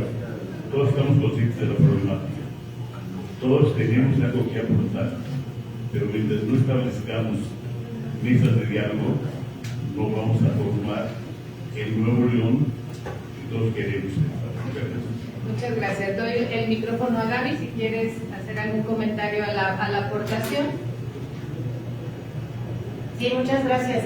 Pues muy rápido, justo en la exposición comentaba, cuando refería Estado al inicio, entendiendo el Estado como el gobierno, ¿no? Porque sí entiendo que hay diferentes formas de hacer uso del término técnico. Dar respuesta al fenómeno en este espacio es materialmente imposible, porque además de que es un fenómeno muy complejo al que lidiamos un montón de datos y de tiempo. Y me parece que un poco el tema, y viene de la mano con la propuesta, es la cuestión de tener voluntad para entrarle al tema. O sea, ciertamente la cuestión de los derechos humanos, la protección, el respeto, la promoción, es responsabilidad de toda la comunidad de su conjunto, de la sociedad, del gobierno, etcétera.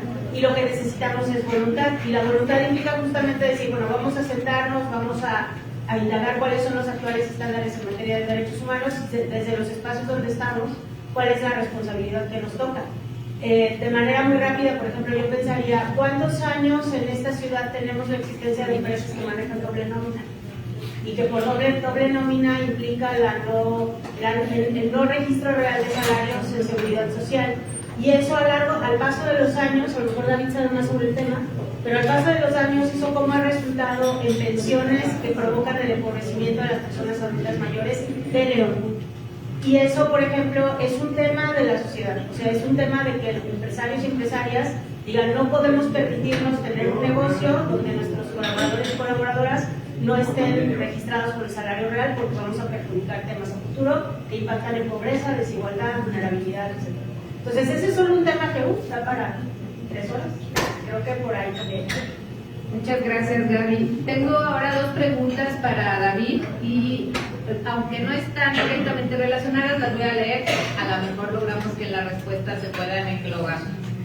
Se dice que no es necesario acabar con el capitalismo, sino abogar por uno más justo o viable. ¿Qué tan factible es esto, toda vez que el capitalismo se nutre de las desigualdades de clase, raza y género? Y la otra pregunta es, ¿cómo impacta la gentrificación a la pobreza en México?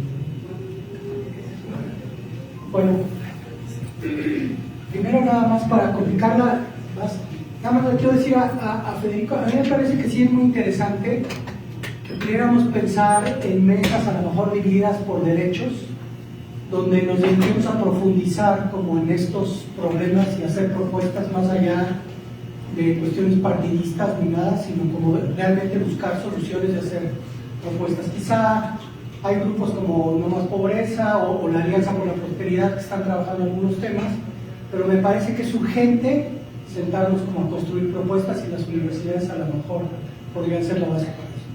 Ahora, sobre las preguntas, no hay un capitalismo, es decir, no hay un solo modelo capitalista, ¿no? Y de hecho, durante una buena etapa del siglo XX se fue construyendo un capitalismo, sobre todo por la competencia con el bloque comunista, mucho más garantista, digamos, de los derechos humanos, ¿no? Que fue construyendo muchas instituciones que garantizaban que la persona que garantizara sus derechos humanos, ¿no?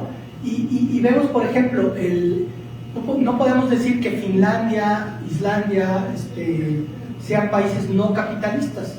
Es un capitalismo, pero con un Estado que garantiza muchos derechos, que cobran muchos impuestos, pero que devuelven esos impuestos en seguridad a las personas, etc. Entonces yo creo que se puede seguir pensando, digamos, en una economía de mercado, pero en una economía de mercado regulada, que garantice los derechos, por un lado. Lo de la gentrificación, yo no soy un experto pues en el tema. Lo que sí puedo decir es que me parece que es parte como del fenómeno de dejar que sea el mercado el que decida el rumbo de las ciudades, ¿no? Es decir, cuando nada más es el mercado el que decide, pues entonces es lo que se va provocando. Yo creo que en el fondo lo que tenemos que hacer, el mercado puede ordenar algunas cosas. Este filósofo del que les hablé, Michael Sandel, tiene un libro que se llama creo que se llama, no sé si es el que lo que el mercado no puede comprar, pero tiene un libro así sobre eso, donde plantea el concepto de sociedad de mercado. Él dice que hay cosas que no pueden estar a la venta, ¿no? Que no las podemos dejar como a la libre oferta. ¿Por qué? Porque si no se pervierten, ¿no? Entonces hay cosas que el mercado puede regular muy bien, pero hay cosas que no, que el Estado tiene que hacerlo. Por ejemplo, pone ejemplos como la venta de órganos. Si uno deja la venta de órganos a la libre oferta, entonces al rato vamos a tener gente que por pobreza tenga que vender sus órganos, etc. Y casi todos los estados están de acuerdo en que la venta de órganos no puede estar a la venta, ¿no? Digo, a la libre oferta, sino que se tienen que regular. Entonces tenemos como sociedad pensar cuáles cosas no pueden estar a la venta, ¿no? Y parte de eso, en el desarrollo urbano sí tiene que haber una regulación mucho más fuerte para evitar que cuando tú haces un desarrollo en una comunidad, eso lo que ocasiona es que mejore la gente que está alrededor y no que se vaya, porque los precios y todo eso la obligan a irse. Gracias, David. Pero a ver cómo está. Gracias. Para el doctor Laruso, respecto del tema de desaparición de personas, ¿por qué no existe la participación activa de autoridades, en específico en el estado de Tenancingo? Me parece que es en el estado de México más bien, en la ciudad de Tenancingo, ante la trata de niñas cuyas vidas van directo a la prostitución. Sabemos y existen miles de reportes al respecto. ¿Habría algún comentario? Bueno, no, del caso específico, no. O sea, no tendría comentario a fondo del caso específico, pero también se han detectado ciertas redes de trata de mujeres en el sentido de esclavitud o en general de personas, ¿no? Ya sea a partir de las personas migrantes en tránsito, todo tipo de grupos que llamamos grupos vulnerables, pero también puede afectar a cualquier persona en realidad, en todo un corredor, ¿no? De flujos de personas, mercancías, armas, recursos, drogas entre el sur y el norte. Son las rutas ya bien conocidas, ¿no? Por donde hay una serie de factores que facilitan, permiten o impulsan economías lucrando con prostitución, personas, trabajo esclavo, con la propia muerte como tal, también como forma de control, etcétera. Lo estamos viendo mucho también en el corredor industrial de Guanajuato, la región supuestamente más, no digo desarrollada porque no es así, pero de alto crecimiento e inversión, eso sí, que también es la región más violenta prácticamente del país y con más desapariciones del Estado, incluyendo zonas fronterizas por otros factores, pero también económicos, como Pénjamo, Salvatierra, San Miguel de Allende y Guanajuato a su manera. Entonces, eso es, no vemos los mismos fenómenos en otras áreas. Aquí se han detectado en Guanajuato redes importantes de tráfico de migrantes, ¿no? Desde San Felipe, con involucramiento, participación, pues de autoridades locales, alcaldes, varios tipos de agentes, ¿no? Para el transporte, ya San Luis Potosí, por ejemplo.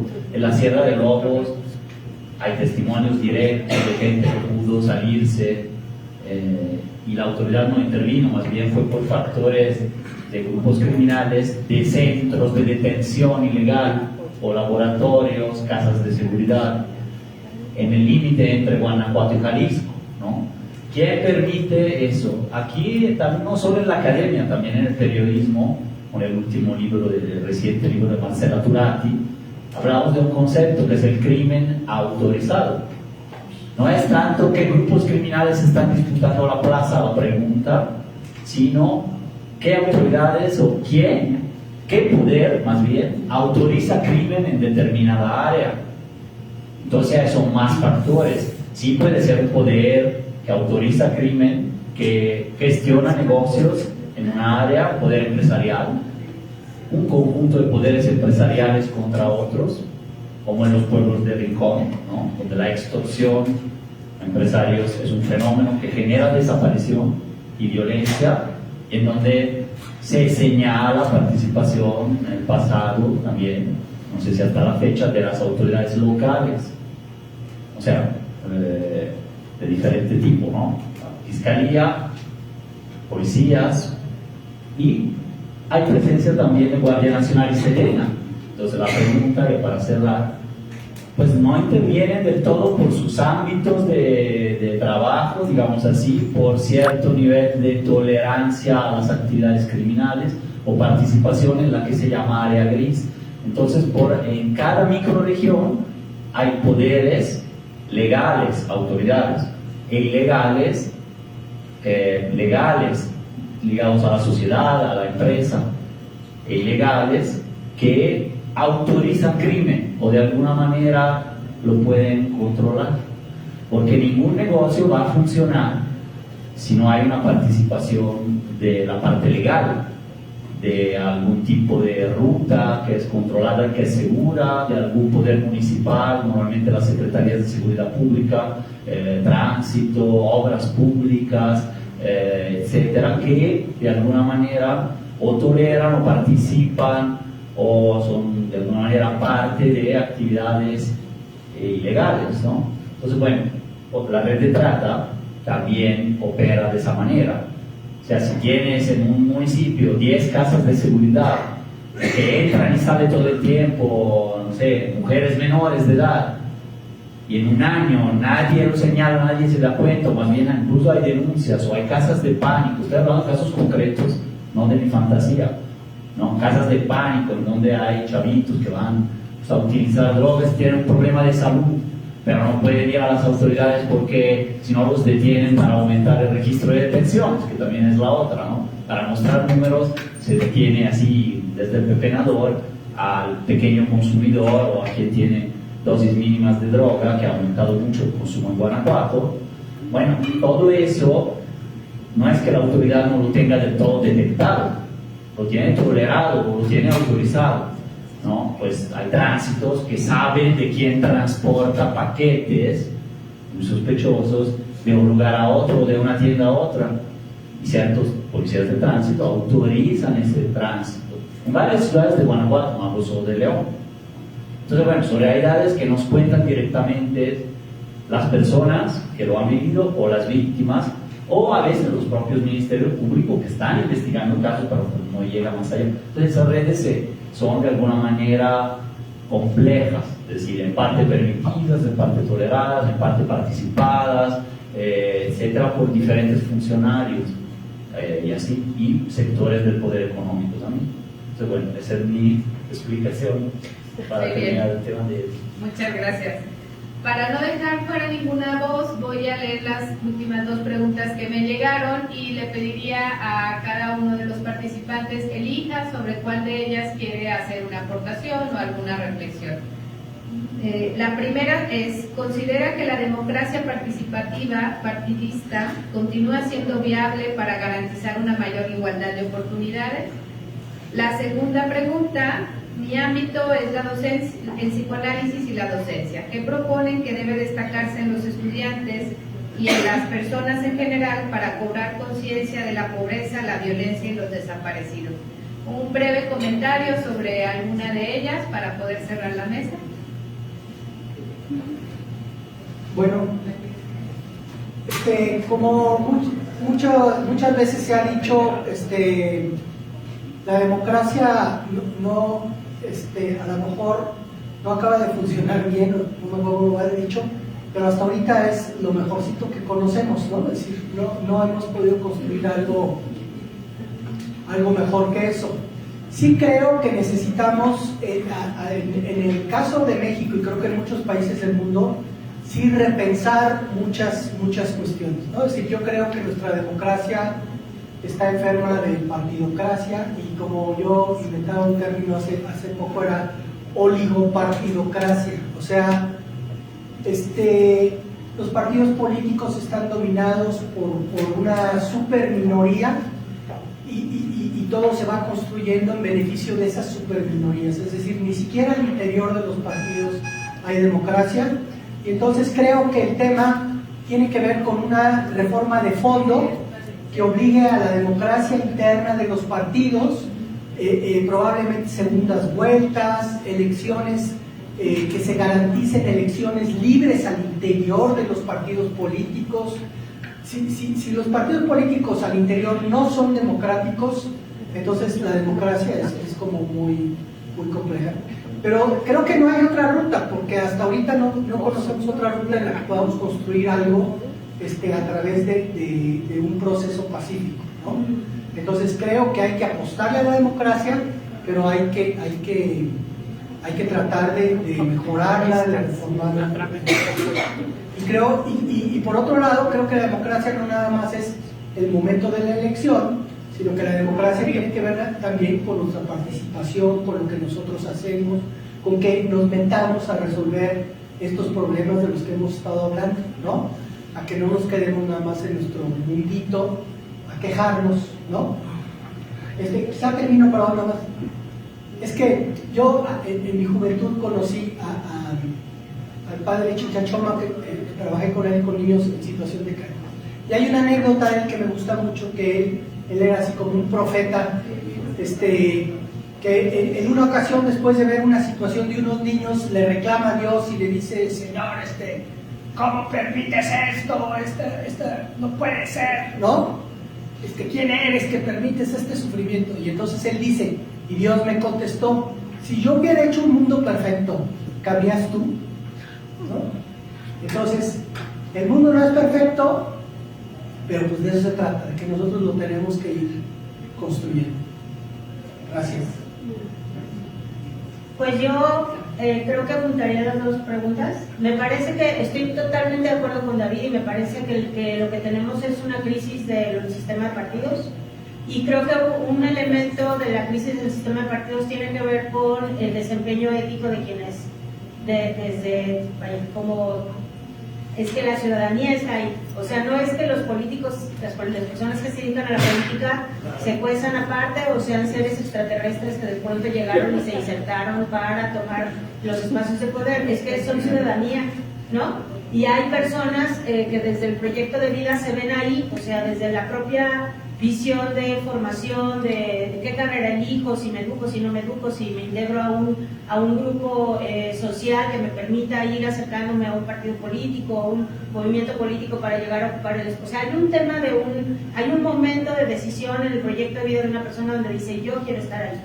Y entonces, me parece que desde la educación, además del tema del acercamiento a la realidad y dependiendo de los espacios donde estamos, el reconocimiento que tendríamos que hacer en colectivo con nuestra comunidad estudiantil de las condiciones de privilegio, tiene que haber una formación, tenemos que encontrar una estrategia para formarnos en el ejercicio ético de nuestras actividades. O sea, si tuviéramos una fuerte formación ética, las personas que llegan por diferentes medios a los espacios de poder no cometerían las barbaridades que vemos hoy, tanto en los procesos de participación para llegar al espacio de poder, como lo estamos viviendo ahorita, hasta el desempeño propio del ejercicio del poder público, estando como en los lugares, ¿no? A mí me da muchísima tristeza cuando pareciera que la estrategia es buscar los huecos, los recovecos, cómo podemos simular el engaño, simular o engañar para poder solamente llegar al ejercicio de poder, ¿no? No hay representación, no hay conciencia, y entonces generar un cambio, tener una visión de inclusión, de compasión por la gente, de servicio, pues ahí la verdad es que creo difícilmente tiene cabida. Entonces me parece que el tema, además del acercamiento, es la formación ética, pues para que personas con otro perfil lleguen a los espacios efectivamente. Y también no perder de vista esto, y con esto cerraría. Para quienes trabajamos en educación con generaciones jóvenes, una realidad del Instituto Iberoamericano de la Juventud ha señalado que una paradoja que encuentran las juventudes hoy es que es una generación que tiene muchísimo acceso a información, pero al mismo tiempo la información tendría que posibilitarnos ejercicio de poder como ciudadanía, pero no les damos chance de ejercer ese poder. O sea, lo que comentaba David, hay un grupo muy pequeño y muy cerrado de además personas adultas ejerciendo el poder desde los partidos políticos y el gobierno. Eso se traduce en que las juventudes no tienen espacios efectivos de participación y de ejercicio de poder, a pesar de que están súper informadas, independientemente de la calificación que le podamos dar a la información a la que tienen acceso. Y eso tampoco está bien. Entonces tendríamos también, como personas adultas, que pensar en el acompañamiento de esta formación cívica, ética, como en la democracia, también cómo generamos espacios efectivos para que las juventudes ejerzan su posibilidad de poder o aprovechen oportunidades de ejercicio de poder.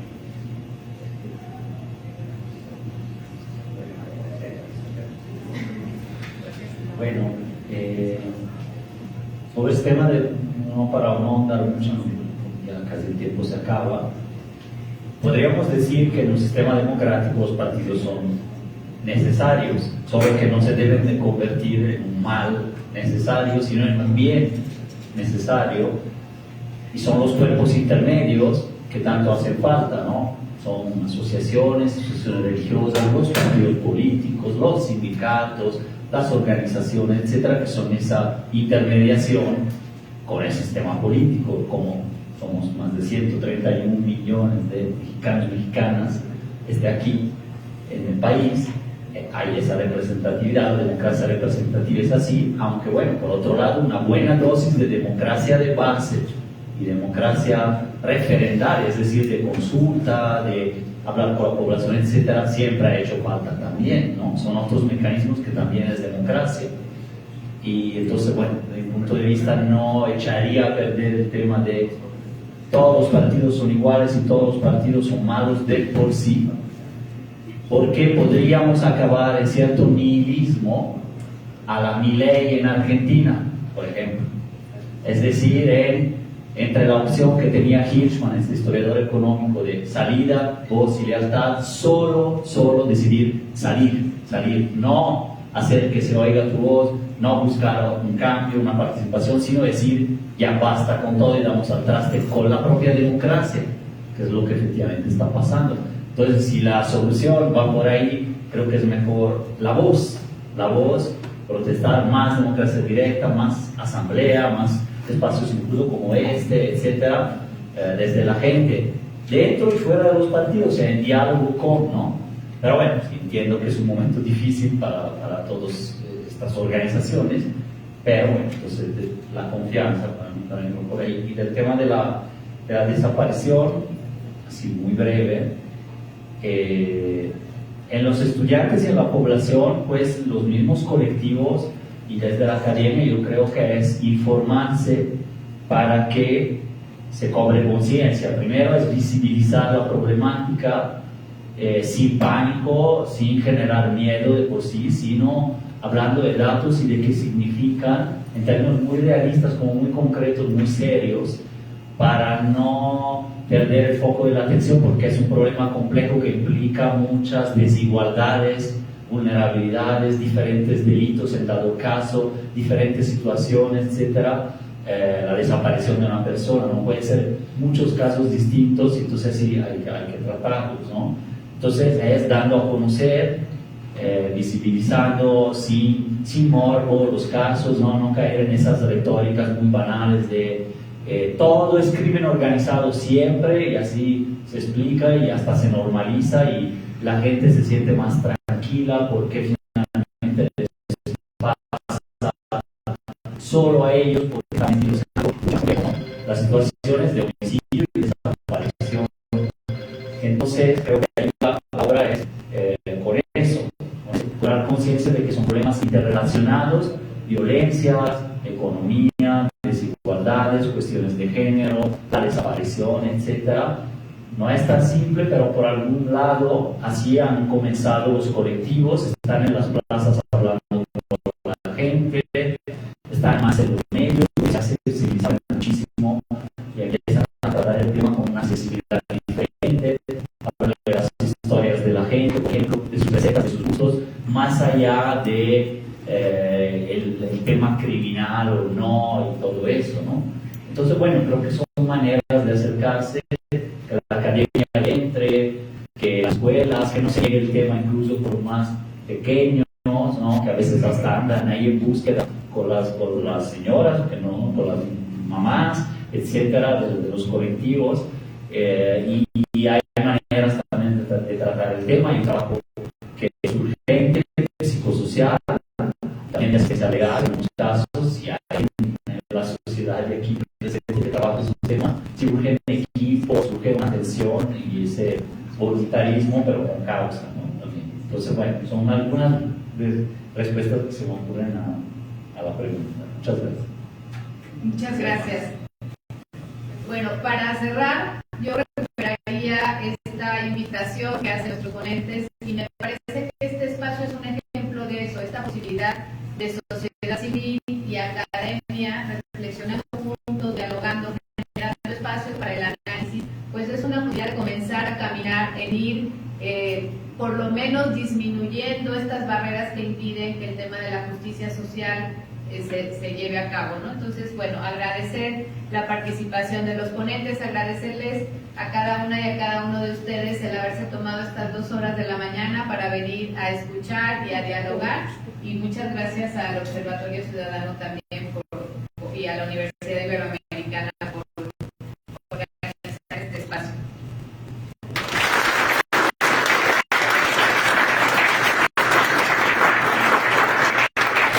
Agradecemos a todos los tiempos y tenemos algunas constancias o reconocimientos a nuestros panelistas, entonces si nos ayudan tomando una foto por el reconocimiento.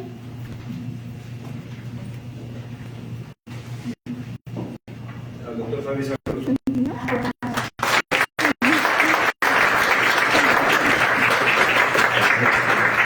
Maestro David Díaz.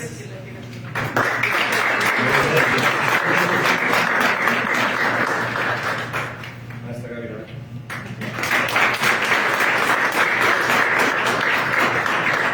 Maestra Laura.